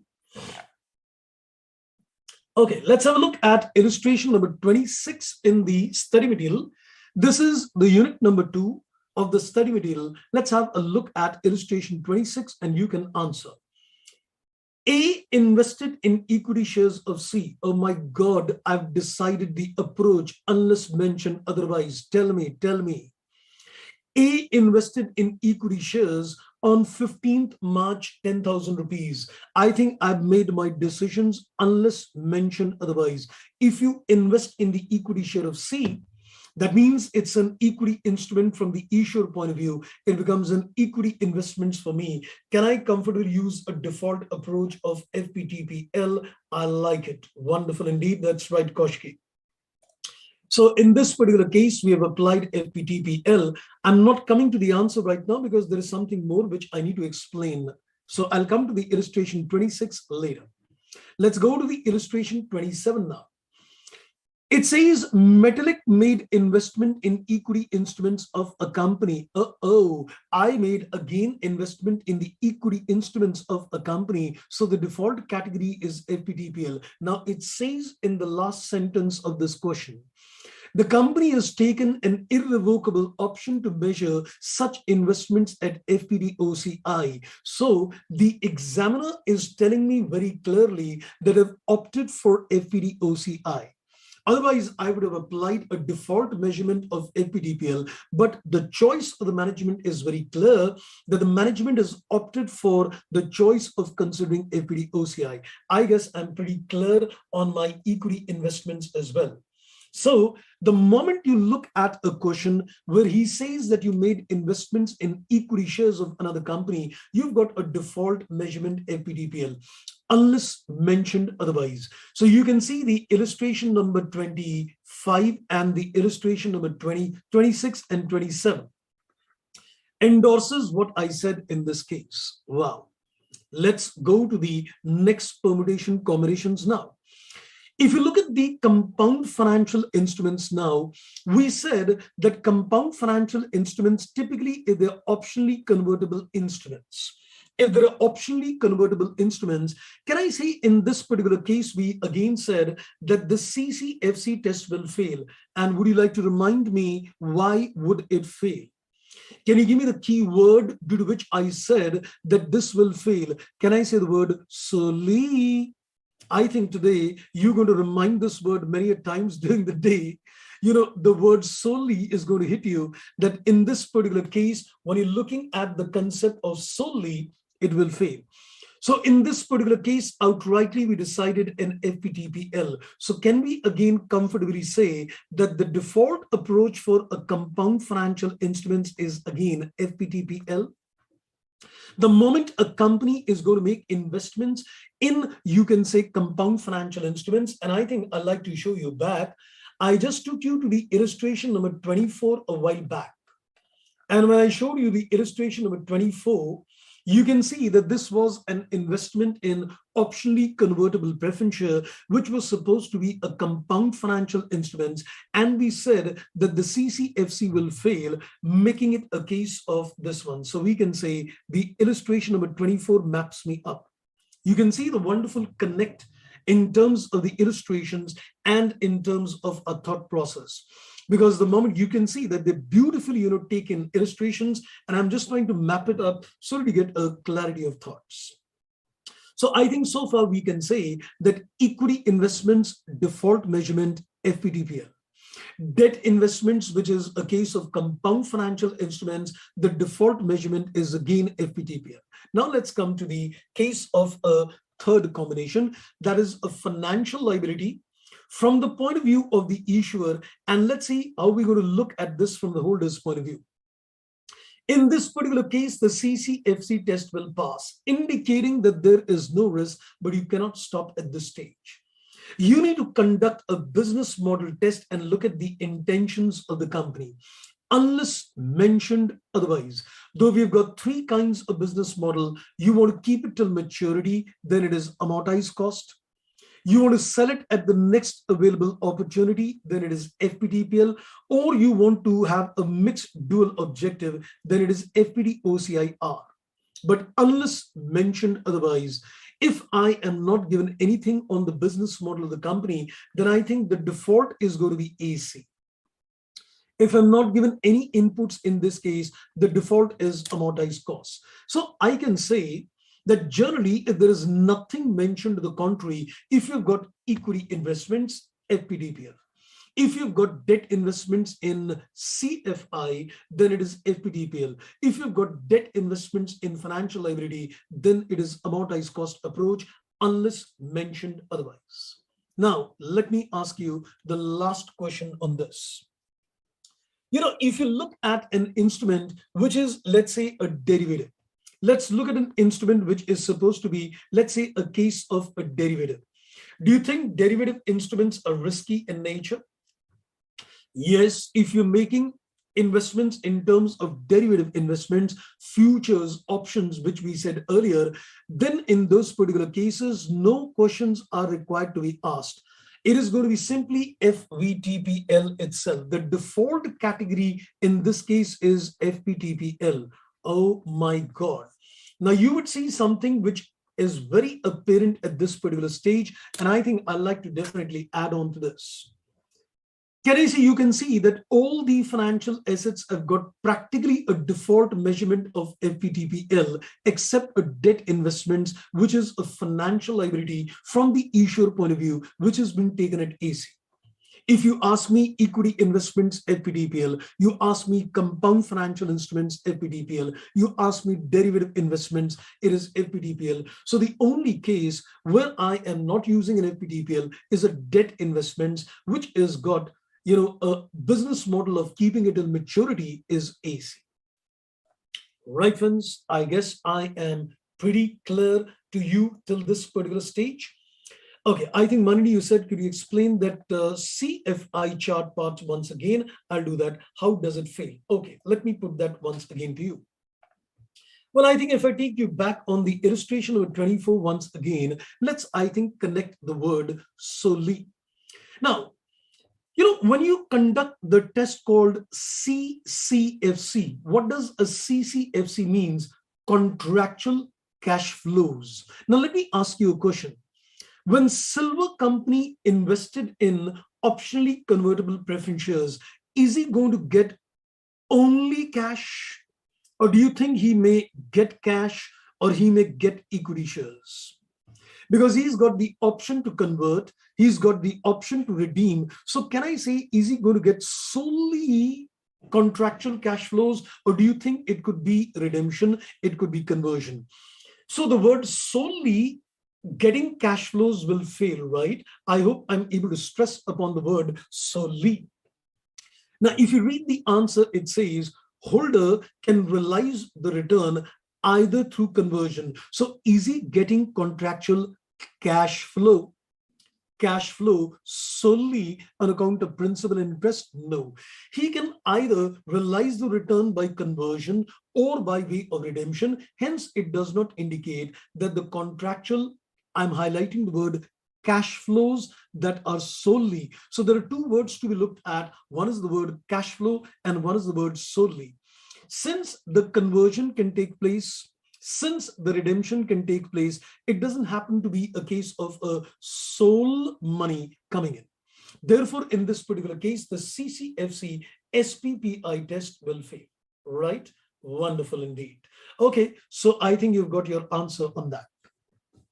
Now, I think I can take you back on the unit number 2 of the study mat, and I think we can comfortably have a look at the chart which I was discussing with you. So now, if you look at this particular chart, I think we're going to get a wonderful clarity in terms of things. Let me just take you to the chart. Now look at the permutation combinations which are there in this particular chart. It's a beautiful chart, which summarizes the entire permutation combinations in this case. Just give me a second. Let me see where the chart has gone. Here it is. Now, I think you can have a look at this particular chart and you'll get the entire inputs in this case. See what am I given. Can you see the 3 headings? Debt investments, derivative investments, and equity investments. That is my step number 1. So when I say debt investments, what does a debt investment means? His financial liability, my debt investments. His compound financial instruments, my debt investments. His derivative, my derivative investments. His equity instruments, my equity investments, step number 1. Then comes the step number 2, that you're looking at a risk assessment test, that is CCFC comprising SPPI. Now, when you conduct the CCFC comprising SPPI, you can see it is getting passed. When will it get passed? It will get passed for a debt investment, which is a financial liability for the issuer. And when will this fail? If it is a debt investment, which is classified as a compound financial instruments by the issuer. And it will fail for derivatives, and it will definitely fail for equity. So you can see that there is a pass written. The pass is for financial liability. The fail is for compound financial instruments. The fail is for the derivative investments. The fail is for the equity investments. So the only case where the CCFC is going to pass is going to be typically when it is a debt investments, in which case you are saying that it's a financial liability for the issuer point of view, right? Then you go to the step number 3 in terms of business model for debt, and you go for a step number 3 held for trading in terms of equity. Equity, we've already seen the chain. If you say yes, it is held for trading, it is FPTPL. If you say no, it's not held for trading, you get a choice. You got a choice, and the choice is something which you can say is a pure choice. It's not a conditional choice. The company has got a free choice in terms of deciding to take it at FPTPL or to take it at FPDOCI-NR in terms of equity. Now, if you look at the debt investments in terms of business model, step number 3, is it to hold and collect the contractual cash flows? So when you say that you're going to hold and collect contractual cash flow, it is like holding it till maturity. And if you hold it till maturity, then it is amortized cost, wherein we are also given a fair value option elective. As I said, that even if you're falling in amortized cost accounting, you got a conditional choice of reducing or eliminating the accounting mismatch. If you feel that you want to reduce or eliminate the accounting mismatch in those particular cases, you can go for FPTPL. So in terms of equity investments, you are given a free choice, FPTPL, FPTOCI. But in terms of a debt investments, it's not a free choice. Moving from an AC to FPTPL is supposed to be conditional. You need to prove that accounting mismatch or the accounting mismatch will reduce or eliminate in nature. The second one you can see is to collect contractual cash flows and to sell. It's a dual objective. You may keep the investments till maturity, or you may sell those investments before the maturity date. Then it is FPD-OCI-R. Unless you choose FPTPL because of accounting mismatch reduction elimination. And then you can see a third business model, neither one or two. And neither one or two means that you don't want to keep it till maturity. You go to simply sell. If you go to simply sell, it becomes risky, then it is FPTPL. So this is the entire summary in terms of the concept of classification of financial assets into various categories for the purpose of subsequent measurement. And I think one last thing which I'd like to add at this particular stage. When you conduct the CCFC test in step number 2, when you conduct the CCFC test in step number 2, this is a test which will be conducted instrument-wise. The company needs to pick up instrument by instrument and evaluate whether this test is passing or failing. But when you conduct a business model test in terms of the step number 3, it is not conducted at the instrument level. It is conducted at the entity level. We don't look at things in terms of each and every investment. We look at a portfolio approach. The company would, group up certain investments, financial assets, and apply a portfolio approach. There are a couple of examples which are given in the study material, elaborating examples on CCFC test and business model test. They don't come in the exams, but I think for a clarity of thought, if you want to get more connect, you can look at those illustrations given in the study material, which elaborates you how does a company evaluate a business model of the company, or how does a company evaluate the CCFC. But the CCFC test is conducted on an instrument-to-instrument basis, but the business model test is conducted at the entity level, on a portfolio approach level. Right, friends. So I think this gives us a complete connect in terms of things. And I think before we take it further and discuss some more technical aspects on this, I think it's time to give you a break as well. I must have, actually, given you a good input since morning, I guess. And I think I want to now give you a break as well. So I think it's almost around 8:43, 44. So I think we'll just give you a 10, 12 minutes break at this stage, and then we'll commence back, friends, with you.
Welcome back, friends.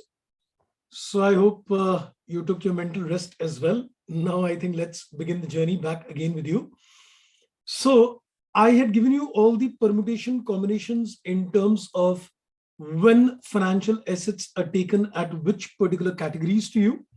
And I think one or two questions, let me just answer that first. I think, Koshiki, you said for a derivative CCFC SPPI test would definitely fail. So there is no need of conducting that particular test. And then you said in case of OCI NR, how does it affect the dividend later as it never affects the EPS?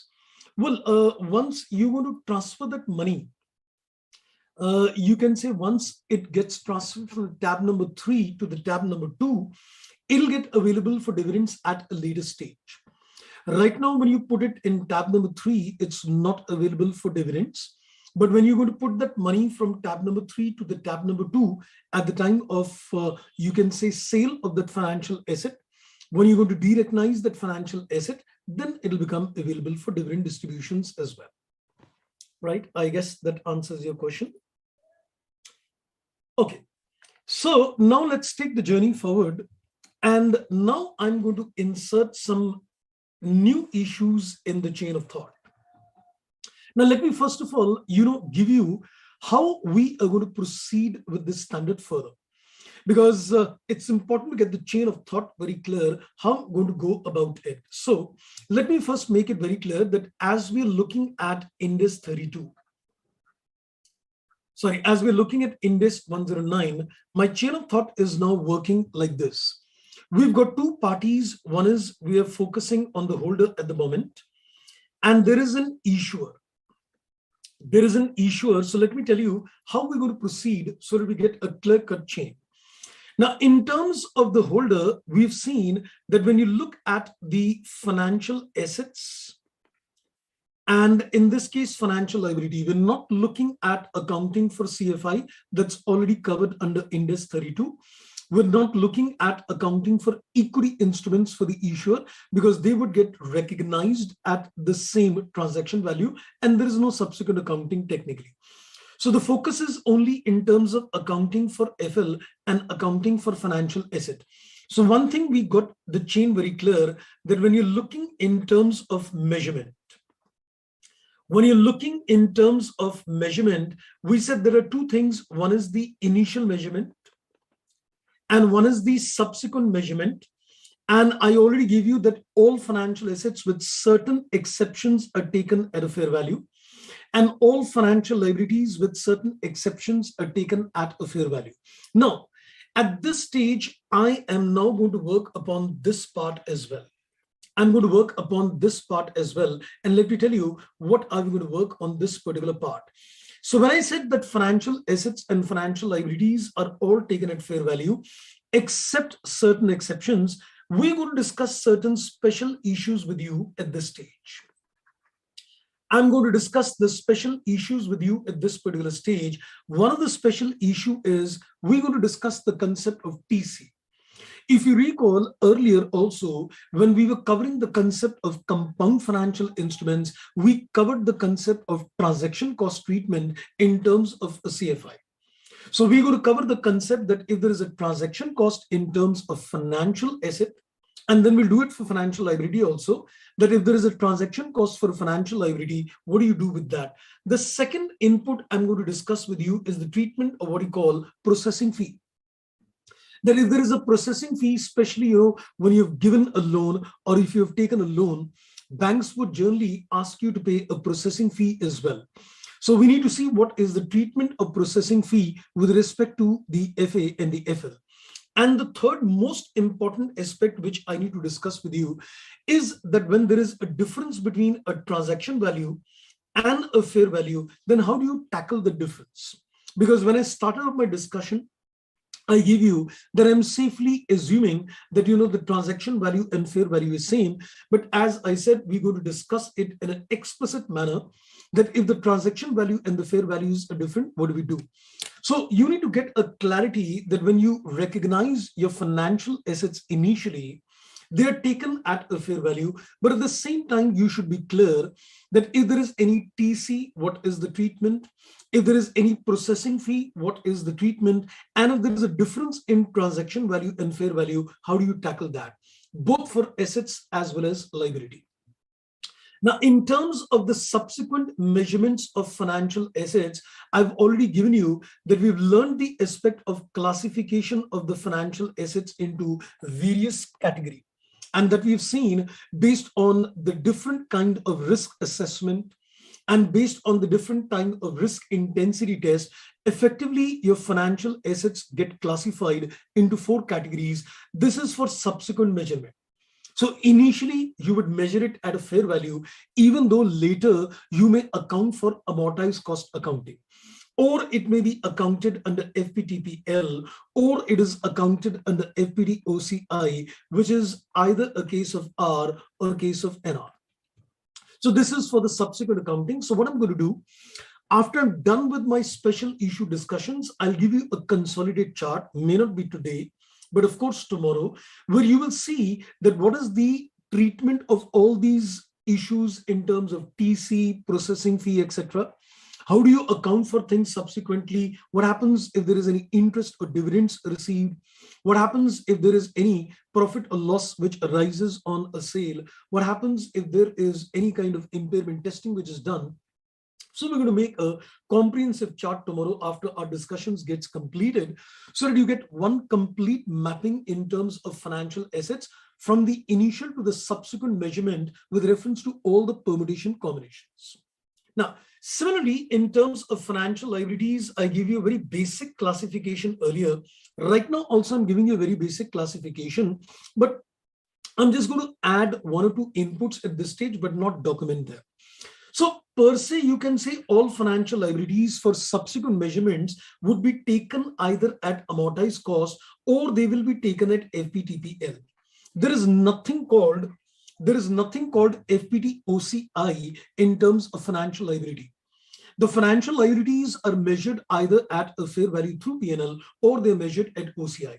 But let me also connect you that in terms of the definition of financial liability, if you look at the standard, we are given some more interesting inputs, and I'm just naming them without explaining much on them. There are another 3 categories of financial liabilities, though all these 3 categories of financial liabilities will be measured at FPTPL. The interesting part is that all these 3 financial liabilities which I'm giving you are going to be measured at FPTPL. Rather, I would say maybe AC or FPTPL. I think that would be more appropriate to say. So one of the financial liabilities is, which we will see that financial liability gets created when the financial assets are not eligible for derecognition. Don't apply your mind at this stage. Now you would say, what are you saying? That there is a financial liability which arises when there is no derecognition of financial asset which can take place. We'll talk of this when we come to the concept of derecognition of financial assets, that what kind of financial liability needs to be created in the books of accounts if the financial liabilities assets are not eligible for derecognition. Then we're going to talk in terms of financial guarantees. There has been a very interesting question which came in the RTPs as well. And we're going to discuss how the accounting of a financial guarantee, which is measured at a fair value, takes place as per Ind AS 109. Then there is going to be another one which you're going to study in Ind AS 103, and that is in terms of when you acquire a business of another company, there is something what we call a contingent consideration. As a part of the purchase consideration for acquiring the business of another company, you sometimes land up paying something what we call a contingent consideration. So this is something which you're going to learn in terms of Ind AS 103 when you're going to cover the business combination concept. That is also a financial liability. So per se, we can say financial liabilities will be measured at AC or FPTPL with, you can say, 3 specific areas which we need to discuss. One, you're going to study in business combination, contingent consideration. 2, what we're going to cover out here. One is a financial liability which arises when a financial asset is not eligible for derecognition, and one is a case of financial guarantee accounting. And trust me, this area, which I've mentioned just now is one of the most core areas from the examination point of view. If you look at the past examination questions, this is the area where you get the maximum questions, because the examiner would be testing you in terms of the treatment of transaction cost or processing fee, or the difference in transaction value and fair value, or he may be testing you in terms of financial guarantees, accounting, etc. So this is one core area, but the standard doesn't end at this particular stage. After this particular discussion is done, that is on the measurement aspects, which is going to take time, because tomorrow again we'll be covering issues from this area only, and maybe after that the next class as well. And then comes the area of derecognition. Then comes the area of derecognition of financial assets and liability. Derecognition means that it's time to remove the asset from the books of accounts. It's time to remove the liability from the books of accounts. So we'll be studying the concept of derecognition of financial assets and the derecognition of financial liability. So first we are looking at when do you recognize them and measure them. And then we're going to see the aspect of derecognition. After the concept of derecognition, as I told you earlier also, I'll be covering certain specific issues like accounting for embedded derivatives. So we have to still look at the accounting of hybrid contract. So this is another area which has also come very less in the exam so far, but yes, it's another important area. Then I'm going to come to the concept of impairment testing, which we call the ECL model, expected credit loss model. So we're going to give you a flair in terms of ECL model. And this time in the examinations, in the November 22 paper, there was a question on the ECL model as well, which is there in the study material also. A similar kind of illustration is there as well.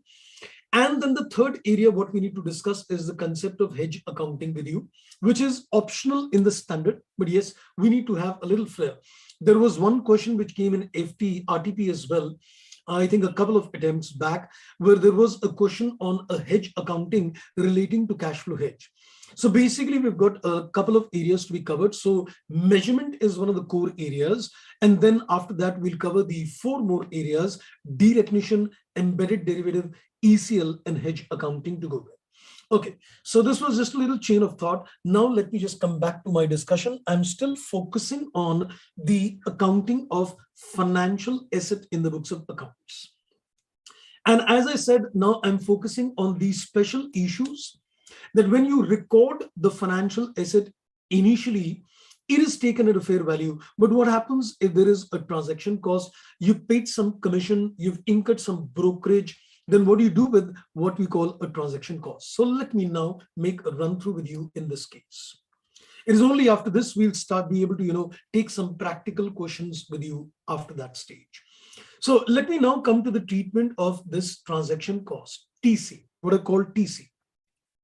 Now we've already seen that a financial asset can be recorded at AC subsequently, or it may be recorded at FPTPL, or it may be recorded at FPT-OCI, that is NR, or it may be recorded at FPT-OCI recycling. So these are the 4 categories in terms of subsequent measurement of financial assets. Now, hear me very carefully, friends. I am now talking of that initial measurement. So, but you said that these are the categories for subsequent accounting. Yes, I said these are the categories for subsequent accounting, but the treatment of TC depends upon the ultimate classification of financial assets. So how do you record a TC initially? Mind it very carefully. How are you going to record a TC initially is all dependent upon how the subsequent accounting will take place. So let me take a very simple example to illustrate this particular case. Let's consider that I made an investment. Let's say I made an investment that is a financial asset, and let's say the transaction value and the fair value at inception was, let's say, 100. So let's take an example that you made an investment. Let's say it was an investment. I'm not saying it's a debt or equity investment because I want to give you the flavor for all the 4 categories. So you made an investment where the transaction value, fair value is 100, and there is a transaction cost. Mind you, this is TV, transaction value at which you transacted, and this is TC, that is a transaction cost, the brokerage, the commission which you might have paid. So let's say the TC is to the extent of, let's say, 2 rupees. Now let's take this example that if you were to do amortized cost accounting, what would happen? Now watch this carefully. If I were to use an amortized cost accounting, the standard very clearly tells me that when you recognize the financial asset initially, financial asset debit and bank credit, you would record it at a fair value plus a TC. So I made some changes now, that if you apply amortized cost accounting, you are going to add the TC to the initial measurement itself. So in my example, you're going to record this at 100 plus 2. You're going to record the financial asset at 102. So the transaction cost gets added to the cost of the financial asset. So, but why are you adding this? Well, I think if you remember, even in terms of IGAP, when you used to do accounting standard 13, and if you were making an investment and there was any kind of brokerage or commissions which was paid, it was always capitalized as a part of the investment value itself. So even in this case, the transaction cost will be added to the financial asset value. But now the important thing is, if you remember my discussion on compound financial instruments, in that case, I was looking at subtracting the TC from the financial liability element, right? Now, remember, that was looking at a financial liability element. This is looking at a financial asset. And let me give you the logic. Let me give you the logic. You know, when you incur a transaction cost for an asset, the entry is going to be TC debit to bank. If you put an entry, can I say the entry is going to be TC account debit to bank? So instead of taking this TC as a revenue expenditure, we are capitalizing it as a part of the asset value. So why is it getting added? Because when you made a financial asset, it was FA to bank 100. And then you incur a TC, it is going to be again FA to bank. So that is the logic that why it is getting added. In terms of liability, what happens that when you took a loan, for example, the entry is bank account debit, financial liability gets a credit. So let's say you took this at a transaction value 100. Now, when you're going to incur a transaction cost in terms of liability, the entry is TC debit and bank credit. It is TC debit and bank credit. So what is happening? Instead of TC, we will debit the financial liability. So remember, the logic is very simple. In terms of FA, you put the entry FA to bank, and then for the TC, it is again FA to bank. So it's a case of plus. It's a case of plus. But in terms of liability, the entry is bank to FL credit, and then it is FL to bank. So it's a case of minus. So the logic is very simple, that if you're looking at the treatment of TC, I'm talking of only AC category right now. I'm talking of only AC category right now. So if you're looking at a treatment of TC in terms of financial asset add, in terms of financial liability minus, in terms of compound financial instruments also minus. But you would remember one thing, if you understood the logic there, the moment you're going to add the transaction value, the TC to the FA, or the moment you're going to reduce the TC to the FL, is this going to trigger some need? Is this going to trigger the need to calculate the new effective interest rate as well? I guess you would understand that, right? So you would understand that in this particular case, the moment you're going to add the TC, the moment you're going to reduce the TC, you'll have to recompute the effective interest rate. So in terms of amortized cost accounting, remember that if you're given a TC in the question, you would adjust it to the asset value, you'll reduce it to the liability value, but this will immediately trigger the need of calculating an effective interest rate as well. I hope I'm clear. And why does it give a need to calculate a new effective rate? Because when you took the fair value calculations of the liability, what did you do? You took the fair value of the asset or liability. You took the present value of the inflows and outflows. So the rate at which the fair value was calculated, the rate which was used to calculate the discounting rate to calculate the present value for the fair value, will you be able to apply the same rate in the ledger account as well? No.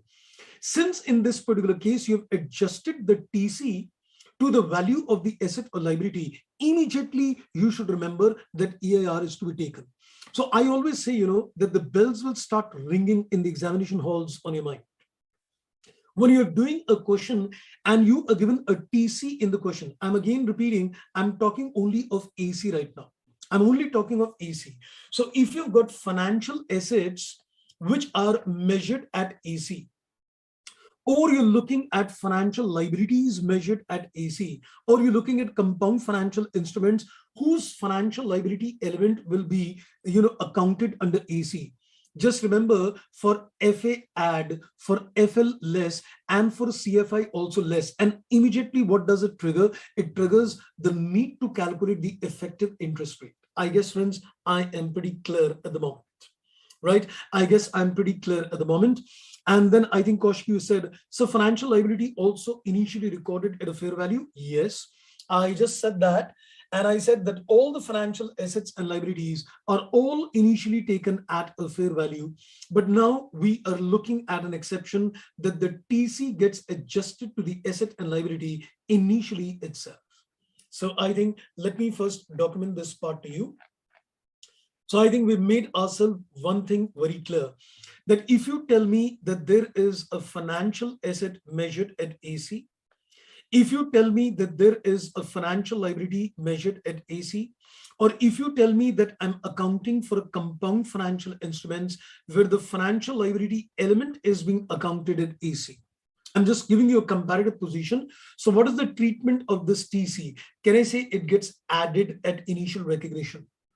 Can I say in terms of FL, it gets reduced? In terms of FL component of CFI, it gets reduced. And what happens in all these cases? What happens in all these cases? The moment you adjust the TC, you need to remember, please calculate the effective interest rate in this case. There will be a need, and it will trigger the need to calculate the effective interest rate. Right? So this is what you need to keep in mind as far as the treatment of TC under AC is concerned. Right, friends? I guess I am pretty clear so far on the treatment of TC. I guess I'm pretty clear. If you got any confusion, do ask me. So I've given you a comparative position for financial assets add, financial liability reduce, and compound financial instruments, financial liability again reduce. And the moment you add or reduce the TC, just remember, you need to calculate the new effective interest rate for the purposes of the leisure account as well. Okay, I think I didn't get any answers on that. I don't know if you're clear on this. If you're not clear, friends, ask me, because next issue is going to be slightly more technical. Am I clear with the concept of TC as far as amortized cost accounting is concerned? Then on that basis, I can take you ahead on this. So let me get your inputs. I think I still didn't get any inputs on that. Oh my God. So silence doesn't mean an acceptance, or silent means that you're not clear with this. So I guess I assume unless mentioned, otherwise you're clear. Let's go to the next one there. Okay, now I am coming to the next agenda, and that is the treatment of TC in terms of FVTPL. I'm coming to the treatment in terms of the transaction cost. If it is FVTPL, you cannot add it to the financial asset. You cannot reduce it to the financial liability. It's going to be simply taken to the profit and loss immediately. If you categorize a financial asset, or if you categorize a financial liability to be measured at FVTPL, all the TC is going to be immediately taken in the P&L. So in my example, where I said that the fair value is 100 and the TC is 2. So if I were to take you on the journal entries in terms of FVTPL, so I would say the entry is financial asset debit and bank is given a credit. We will record this at the fair value itself. We record this at the fair value itself. The TC is going to be recorded separately. It's not going to be added to the profit and not going to be added to the asset. This is going to be ultimately taken in the profit and loss at the year end, or you can say immediately. Is going to be taken in the profit and loss immediately itself. So I think in that case, the life becomes very simple. If your financial asset and if your financial liability is getting measured at the fair value through profit and loss account, everything goes in the profit and loss account. TC is not adjusted to the asset value. TC is not adjusted to the value of liability. So I think if I put it like this, that if you've got financial assets measured at FPTPL, or if you've got financial liabilities measured at FPTPL, you cannot get compound financial instruments measured at FPTPL. I'm looking at the issuer point of view. So as far as the TC is concerned, taken to the P&L immediately, it's going to be taken to the P&L immediately. So whether it relates to an asset, whether it relates to a liability, simply taken in the profit and loss account immediately. That's it. Great. Okay, Aniket, you said, sir, I am confused. Okay, so I think let me explain this again, friends, to you. Let me explain this again to you. I guess you remember my discussion with reference to the compound financial instruments calculation of TC, the treatment of TC. Do you recall that? Because I gave you an extensive input in terms of compound financial instruments, that when you consider a TC, you need to adjust it to the financial liability element. And I gave you the logic also why it gets adjusted to the CFI treatment. Do you recall that? If you remember the logics, I think then I can take it further. I guess you remember the logics, what I gave you in CFI discussions, I guess. Okay, maybe I think I'm getting the answers pretty slow. I didn't get your answers so far. Okay. Anyway, friends, let me, I think, keep reminding you that please, go through those sections very carefully, because certain logics which I've given you initially, they will keep coming at a later stage as well. So it'll be difficult, to give you the logics again and again for those things, because we covered the treatment of that logic in terms of TC and CFI, but I think I'll just now remind you again in terms of what we did at that stage. Yes, you remember? Okay, so let me still remind you. When you consider the value of financial asset at a fair value, what do? Can I say you would consider the fair value as the present value of future cash inflows, right? And similarly, when you consider a financial liability at a fair value, you consider the present value of the cash outflows, right? Now, my question is pretty simple. Can I say when you took the present value of the inflows, or you took the present value of the outflows, and you got a discount, you took a discounting rate, let's say 10%. So let's say you took 10%. Now, let's look at from the effective interest rate point of view. As an investor, the cash outflow is the fair value. And as an investor, the cash inflow is the return and the refund of the principal, right? Now, when you say you use a 10% discounting rate and it equals the fair value, so what you did, you calculated a 10% discounting rate at with the present value of the returns and the principal equals the fair value. Now, what you're doing, I'm saying now I'm going to add the TC. Now you're saying I'm going to add the TC to the asset and I'm going to reduce the TC to the liability. So are you changing the outflow? If you're changing the outflow, do you recall that in the ledger account, will you be able to record the finance charge on the liability or the finance income using the same rate at which the fair value was computed? Will you be able to consider the 10% discounting rate? If to the fair value you add a TC, or if to the fair value you reduce a TC, would you be able to consider the same discounting rate which is used to calculate the value of the asset and liability? Of course not, right? I guess I'm pretty clear on that position. I gave that position even in terms of compound financial instruments, that the rate which is used to discount and calculate fair value, the same rate can be used in a ledger account if there is no TC. The moment you're going to adjust the value of the asset or liability on account of TC, so what will happen?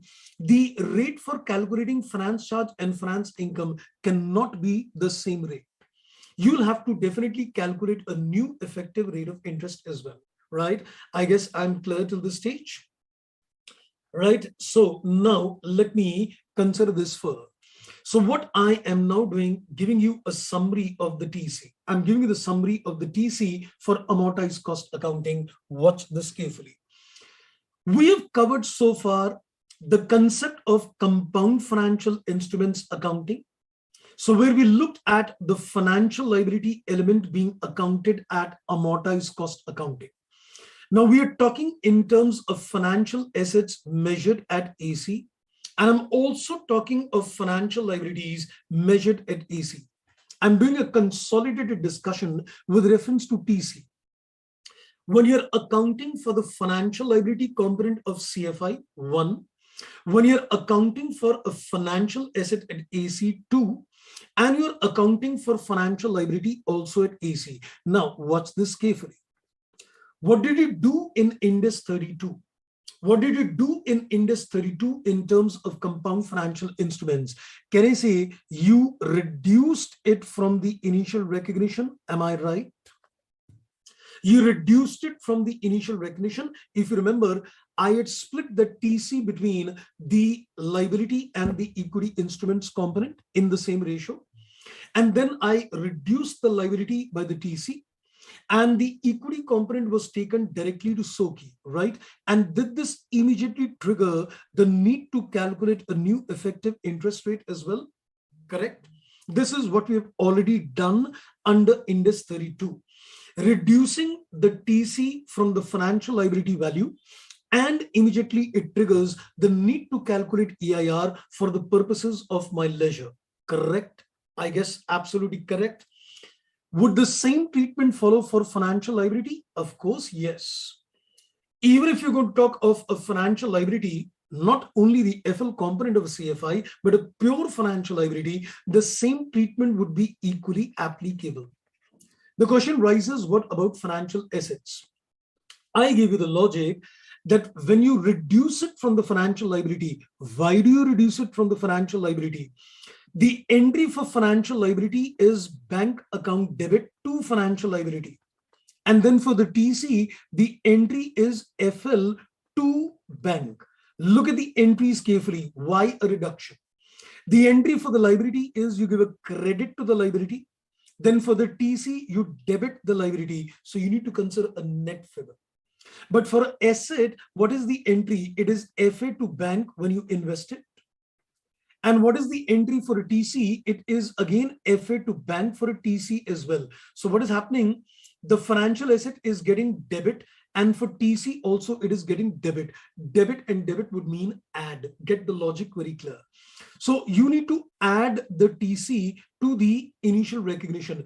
And the moment you add, this will again trigger the need to calculate effective interest rate. Correct? I guess I'm pretty clear with everyone. Please tell me a yes or no, otherwise you'll get confusions later. You need to be very clear that if there is a transaction cost given in the question, that TC has to be adjusted to the asset value, added to the asset value, or it is to be adjusted, reduced from the financial liability value. And this will immediately trigger the need that you need to calculate EIR because you computed a fair value using a certain discount rate. Now, the same discount rate cannot be used for the purpose of unwinding in the ledger. So the moment you adjust that TC in the asset liability value, you need to definitely go for a new EIR calculations, right? I guess, friends, I'm pretty clear. Great, Aniket. I guess everybody else also pretty clear on this. I guess I am pretty clear, friends, till this particular stage. Great. Now let's take it further. So this is the treatment of TC for FP for AC. Now let's talk about the treatment for FVTPL. This is pretty easy. This is pretty easy in terms of FPTPL. The standard says you cannot adjust the TC to the asset value or to the liability value. So whether it's a case of financial asset, whether it's a case of financial liability, in both cases, you just need to immediately take it to the profit and loss account itself, charge it to the P&L. If you have paid any kind of TC related to the FA, immediately taken to the P&L, cannot be capitalized. Financial liability immediately taken to the P&L, cannot be capitalized. Simple and straight treatment altogether. Now comes a little complicated inputs at this stage. And that is a case where we're looking at FVTOCI. Let's, I think, first take the case of NR. Let's take the case of NR. Now, very careful. This applies only to financial assets equity investments. It does not apply to financial liability. It does not apply to financial liability. There is nothing called FVTOCI for financial liability. So get this very clear, that it is applicable only to financial assets and not also equity investments, because equity investments have got NR and debt investments have got R. So this is applicable only to equity investment. Now watch this carefully. Watch this carefully. Let's consider a time scale in this case. And let's say that at the beginning of the year, 1st April 21, and at the end of the year, March 22, let's consider you made an investment in equity instruments at the beginning. The fair value at the beginning of the year was, let's say, 100. And the TC incurred was, let's say, 2 rupees. And the fair value at the end of the year, let's say, increased to 110.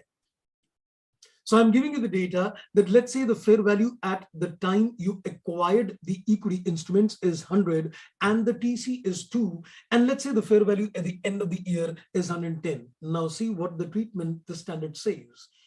You would put the entry financial asset, debit and bank credit. So we would do this including the transaction value, including the transaction cost. Same treatment as AC. The transaction cost is added at the time of initial recognition to the value of the financial asset. Can you now tell me what is the change in the value at the end of the year? At the end of the year, when you compare the change in the value, can I say from 102, it became 110. So there is a change in the value, and we can say the change in the value is to the extent of 8. Can I say this increase of 8 is going to be recorded in the OCI section? So you will put the entry, financial assets will be given a debit, and we will give OCI a credit, though we don't give a credit to OCI. OCI is not supposed to be a ledger account.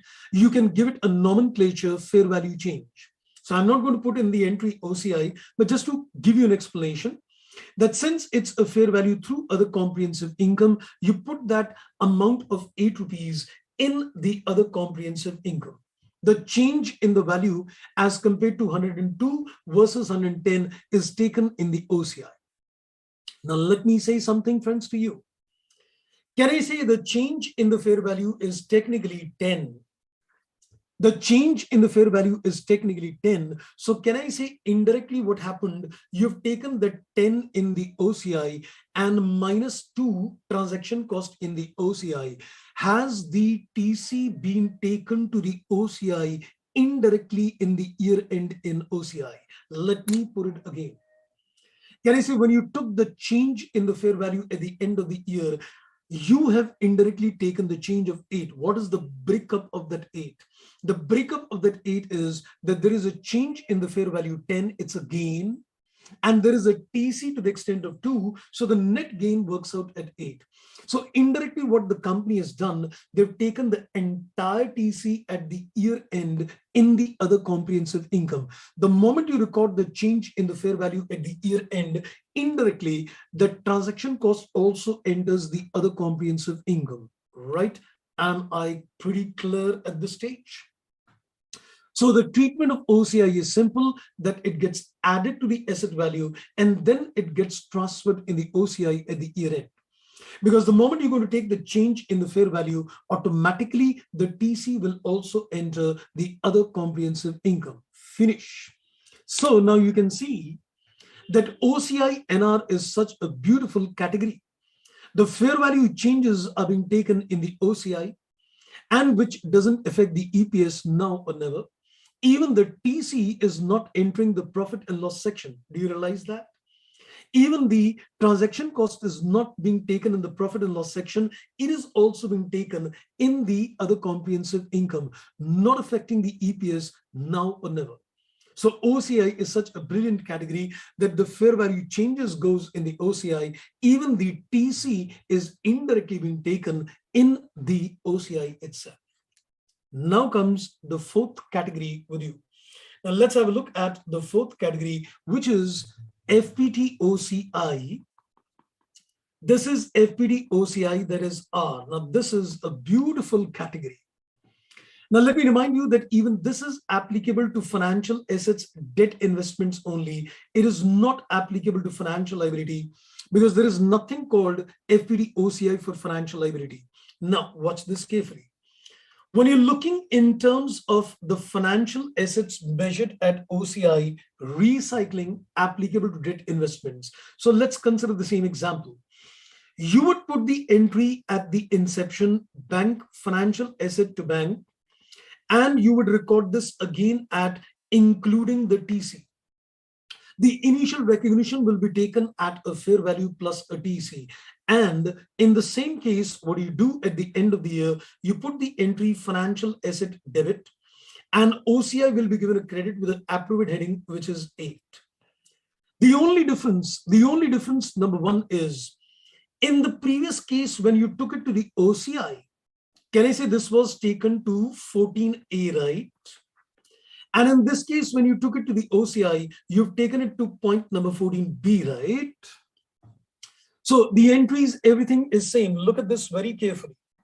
When it was a case of no recycling, you took the fair value changes in the OCI 14A. And in terms of recycling, you took it to 14B, except everything remains the same. Now, there is something interesting to watch out. Is this 8 a breakup of 10 minus 2? As I said, the 10 is the fair value change and 2 is the TC, and you have indirectly taken the entire 2 rupees in OCI. Now, what the company will have to do, they will have to take out an annual amount. I will not get into how that annual amount is computed. It'll become too technical indeed, because there is no such illustrations also which have been elaborated on that end. So I will not explain that how much out of 2 is going to be recycled, but the standard very clearly says that out of this 2 rupees, you need to spread, you need to take a portion of it and recycle it to the profit and loss on an annual basis. Because you've indirectly debited the OCI with 2 rupees. So it's time that you are going to take out a certain amount, give a credit to the OCI, and you're going to give a debit to the P&L for a portion of the 2 rupees. So let's say if the instrument has got a investment span is 5 years. If the investment span is 5 years, then in this particular case, you can say a portion of the 2 rupees will be taken out each and every year till a period of 5 years, and it'll be reclassified, it'll be recycled to the profit and loss account. So which means at year end, it is gone to the OCI, but there will be an annual recycling which will be required. This was very technical indeed. So I think let me sum up my story at this particular end. Let me just tell you the story at this particular end. So if somebody were to ask me that what is the treatment of a transaction cost, if somebody were to ask me that what is the treatment of a transaction cost, I'll say, okay, let's forget about the compound financial instruments. I'll say, okay, are you talking of a financial asset or are you talking in terms of financial liability? I'll tell the person, okay, I'll give you a summary of the transaction cost in terms of FA and FL. Now let's get this chart very clear, friends. This is a summary of the transaction cost in terms of FA and FL both in each and every category. Then I'll take you to a few illustrations in the study mat, giving you how the accounting is going to take place. So I'll say, okay, are you measuring the financial assets at AC? Are you measuring it at FPTPL, or are you measuring it at FPTOCI? And is it being measured at NR or is it being measured at R? And for the financial liability, are you considering AC or are you considering FPTPL? There is no FPTOCI. Get this very clear now. So I'm going to now, fill up this particular sheet and just be very careful as I fill up this particular sheet. It's a crux of our discussion on the treatment of TC. I'll say, okay, if there is an amortized cost accounting for a financial asset, please add it to the fair value at initial recognition. And the moment you do this, what do I do? Tell me. I said to the fair value at initial recognition, you can add the TC at the time of initial recognition, and immediately as you do it, there should be something coming to your mind. Let's get this from you. What is that something which should come to your mind immediately? If you're looking at amortized cost accounting, you increased the value of the asset by the amount of TC. So what should immediately come to your mind? Oh my God, I thought I'm going to get shooting answers on that. What are you going to do next in this particular case? No answer so far. EIR, remember one thing, the moment you are going to adjust the transaction cost, your mind should ring bells immediately that there is a need to calculate the effective interest rate. This is something which should immediately come to your mind. Very good, Kaushiki. That's absolutely correct. This is something which should trigger everybody's mind immediately. And you know the logics as well. Now let's come to the FPTPL. If I come to the concept of FPTPL, I said you need to record it initially at a fair value. I said, then what do I do with the TC? I said this transaction cost is going to be debited to the profit and loss account immediately. Thank you. This is going to be debited to the profit and loss account immediately. That's all what I need to do. Simple and straight. Now comes the FPT, OCI, NR, and R. Now, let me say something crucial to you.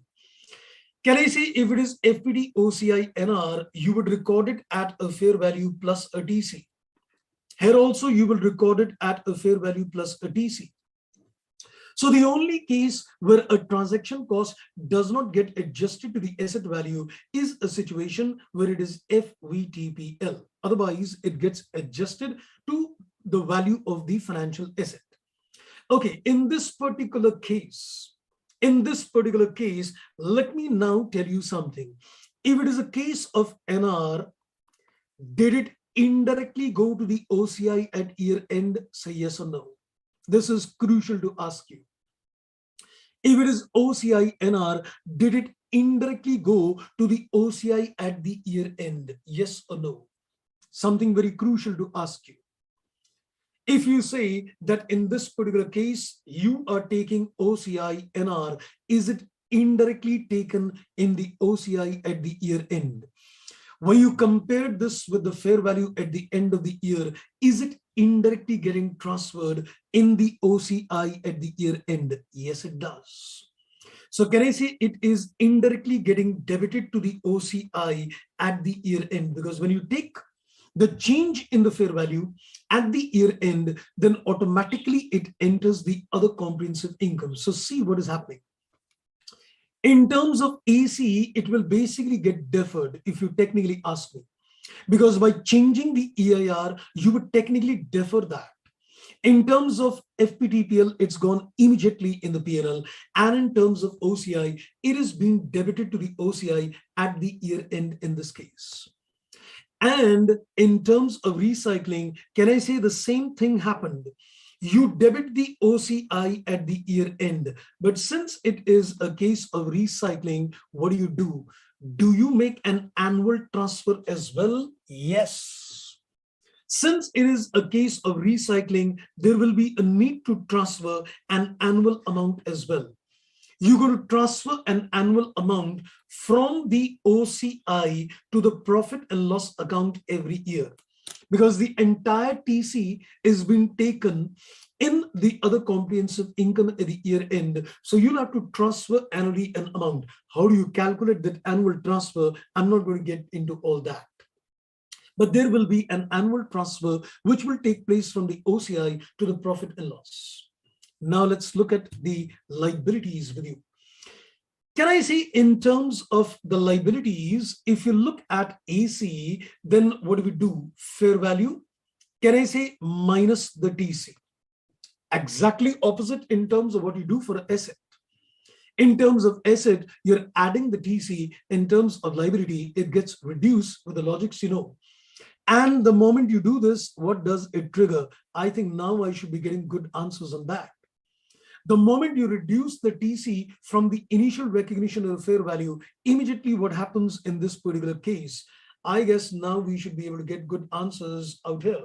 What's going to immediately clear in this? That's right, Koshki. So we reduce it and then it affects the effective interest rate as well. Immediately remember that there is a need to trigger the calculations of the new AIR. And if I go to the fair value to P&L, you record it at the fair value itself. The TC cannot be adjusted to the value of the liability. It is again debited to the profit and loss immediately. Any amount which you've incurred in terms of the financial liability FPTPL is taken to the P&L. So this is the crux in terms of the treatment of TC, in terms of FA, in terms of FL, when it is AC, OCI, FPTPL, as the case might be. Okay, I think it's now time to give you a few questions as well. Let's show you a few questions and make a run through. I'm going to typically, first of all, take you to the case of equity investments. Let's have a look at that illustration number 26 and the illustration number 27 to watch out, because there was a TC which was given in the question. So let me take you to the study material. I'm back, friends, on the unit number 2. I'm back on the unit number 2, and I think let's take you to illustration 26, 27. Okay, so I think let's have a look at illustration number 26, and I think you can decide. It says illustration 26, I showed you this illustration a way back as well to decide whether the investments are going to be taken at what measurement category. It says A invested in equity shares on 15th March for 10,000. Now, the moment you invest in equity share, it means it's an equity instrument from the issuer point of view. So it definitely becomes a equity investment from the holder point of view. And unless mentioned otherwise, as I said earlier, we're going to use a default category that is FVTPL. 10,000 is what you invested at. It's a transaction value. I'm also considering that this is the fair value. On a simplicity, I'm considering 10,000 is the transaction value and also the fair value. Then I'm given a TC, a transaction cost of 500 is been incurred in addition to the basic cost of 10,000. Now, if I apply FPTPL, will I be able to add this 500 to the financial asset value? Of course not. Can I say this 500 is going to be taken to the profit and loss immediately? Then he says at the year end on 31st March, the fair value of the equity share is 11,200.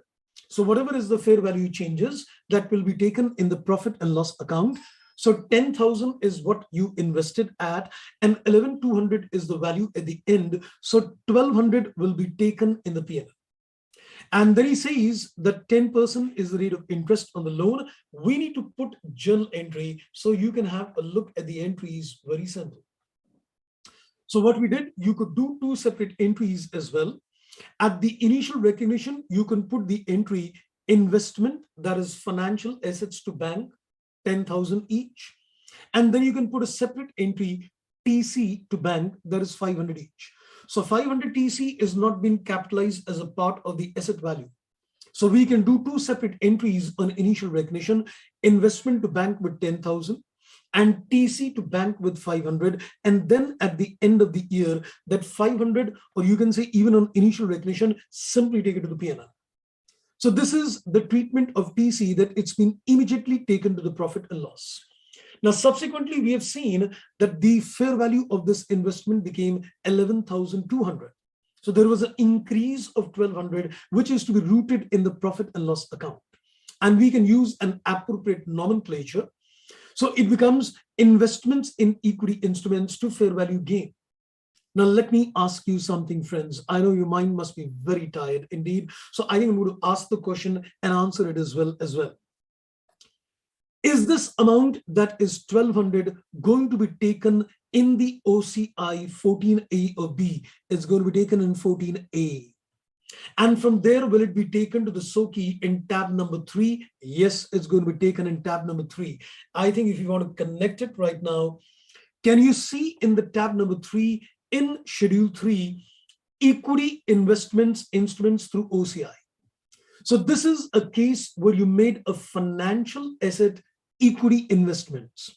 So your equity instruments through OCI, this column is going to reflect the 1200 rupee. So this is what we're calling it as a nomenclature fair value gain. So this 1200 enters the point number 14A in the OCI. From there, it enters the tab number 3 of the SOKI statement as well. I guess I'm making good sense on what I am saying. Great. Now, I think let's look at another illustration with you, 27. Now, it is the same case which we saw earlier, that this equity investments was being made at FVTOCINR. Oh, so if there would have been a TC, would it get added to the cost of the FA? Yes. And then at the end of the year, it would have been taken in terms of the OCI? Yes. Let's have a read. Metallics has made an investment in equity instruments of a company, and the company is Castor for 19% equity stake. Significant influence is not exercised. That's, I think, very safe to say.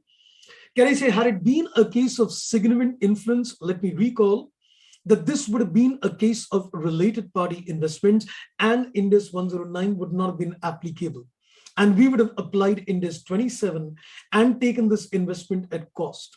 But he says significant influence is not there, indicating it's an unrelated party investment. The investment was made for 5 lakh for 10,000 equity shares on 1st April X1.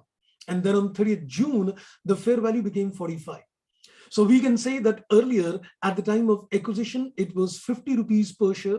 Then at the end of the year, it became 45 rupees per share. So whatever is the change in the fair value is going to be taken in OCI, because the company decided to measure the investments at FPT OCI. So what we need to do at the inception, the entry becomes investments in equity shares to bank with a transaction value assumed equal to the fair value, that's 5 lakh. And then on subsequent accounting, the change in the fair value, there is a decline of 50,000, is going to be debited in the OCI. So we call it as a nomenclature fair value reserve, and that can be rooted in the OCI. So is this also going to be taken? Is this also going to be taken in terms of, okay, I think in the previous illustration, mind you, sorry. In the previous illustration, I think I made a mention that it goes in tab number 3. I'm afraid, no. Let me just rectify that. In the previous illustration, it was FPTPL, so it enters point number 13. I think I need to rectify that. It enters point number 13. But in terms of illustration 27, it'll enter, you can say 14A, and then it enters the tab number 3. So these are the 2 cases of equity investments which are given. So equity investments are done. Then there are more questions which are given in terms of AC accounting, which we'll take care later. Okay, and I think Kaushik, you said, so please tell us again about the subsequent increase. Okay, I think let me just put this in journal as well to you. So I can say, if I summarize the aspect in terms of equity investments, I can say the equity investments are either taken at FPTPL or they are taken at FPTOCI, which is NR. So I can say in terms of FPTPL, what do you do with the TC? It's immediately taken to the profit and loss. That's one. In terms of OCI NR, it gets added to the fair value at the initial recognition. Then in this particular case, the fair value changes will enter the profit and loss. And here the fair value changes enters the OCI. This is the point number 13 in the profit and loss statement. And this is the point number 14A. So indirectly from point number 14A, it will enter the tab number 3 of SOKI. And if you ask me in terms of point number 13, I would say it enters the tab number 2, and which is, you can say, the retained earnings column. Because whatever you took to point number 13 is going to be taken in the retained earnings column, and 14A will go to the tab number 3 in terms of SOKI. So indirectly, you can say once you added the TC out here, the change in the fair value went to the OCI, including the TC, which also went to the OCI. Okay, so I think this is the crux in terms of TC in all the categories with you. I hope, friends, you well understood, but I think let me now give you some MCQs to try as well. So I think before we close for the day, a few MCQ questions coming in and the answers of which I'll give you not today, but in the next class. So let me, I think, give you a list of 5 questions for the day again. I'm looking at the treatment of TC if the FA is measured at FPTPL, or if the FL is measured at FPTPL. I'm looking at the treatment of TC if the FA or FL is measured at FPTPL. Can I say it is immediately taken to the profit and loss account? I think you know this. Number 2, I'm looking at the TC if there is a FA measured at FPTOCI, that is NR. I'm looking at FA which is measured at FPTOCI NR. Can I say it goes to OCI at year end? It goes to OCI at year end. Then number 3, I'm looking at a TC if there is a financial asset which is measured at FVTOCIR. Transaction cost if it is a financial asset measured at FPTOCIR. Can I say it goes to OCI? It goes to OCI at year end, and then plus there is annual recycling. In this case. I think you know what I'm saying. The TC in terms of FPTPL, the TC in terms of OCIR, the TC in terms of OCI-NR. And number 4, if there is a TC which relates to a financial asset carried at AC. And number 5, if you've got a TC which is carried at financial liability AC. Now, this is interesting to watch. Can I say this is going to be reduced from the asset value, and this is going to be added to the liability value? This is going to be reduced and this is going to be added to the value of liability, and this will also trigger the need of calculating the effective interest rate as well. You know what I've done. So I've given you the treatment of TCs, all 5 questions, where the treatment is from the P&L to the OCI, R&R, and in terms of the amortized cost as well. So you've got 5 MCQs to solve in this particular case. Right, friends. So I think that brings us to the end of our discussion today. Let me see if there are more questions coming at your end. And I think I'm already getting some answers on that. Okay, that's wonderful indeed. Aniket, your answer is absolutely correct. Koshki, your first 3 answers, what you gave is absolutely correct. That's wonderful indeed. Super. Okay, so do, friends, revise all these inputs, what we've discussed today, because what I'm going to do tomorrow is I'm going to take the discussion of the next 2 special issues with you. One is the treatment of processing fee, and one is the treatment where there is a difference in terms of the transaction value and a fair value. What do you do with the difference in the transaction value and the fair value? Well, this is one of the core areas which are there. So in the morning, as I meet, I'll first answer these questions to you. Then we're just going to quickly make a summary of things in terms of the TC and then take the journey forward. So if there are any questions, you're most welcome to ask. And that's right, Koshki, I think your answer is absolutely correct indeed. Right, friends, so I think on that note, I think it's time to say goodbye to all of you. So I'm going to see you tomorrow morning. And please do revise all what we've done today, because I know I've given you a plethora of things today. And I think unless you're going to revise, the gripping doesn't come. So please do revise. So till then, Thank you and take care and goodbye, friends.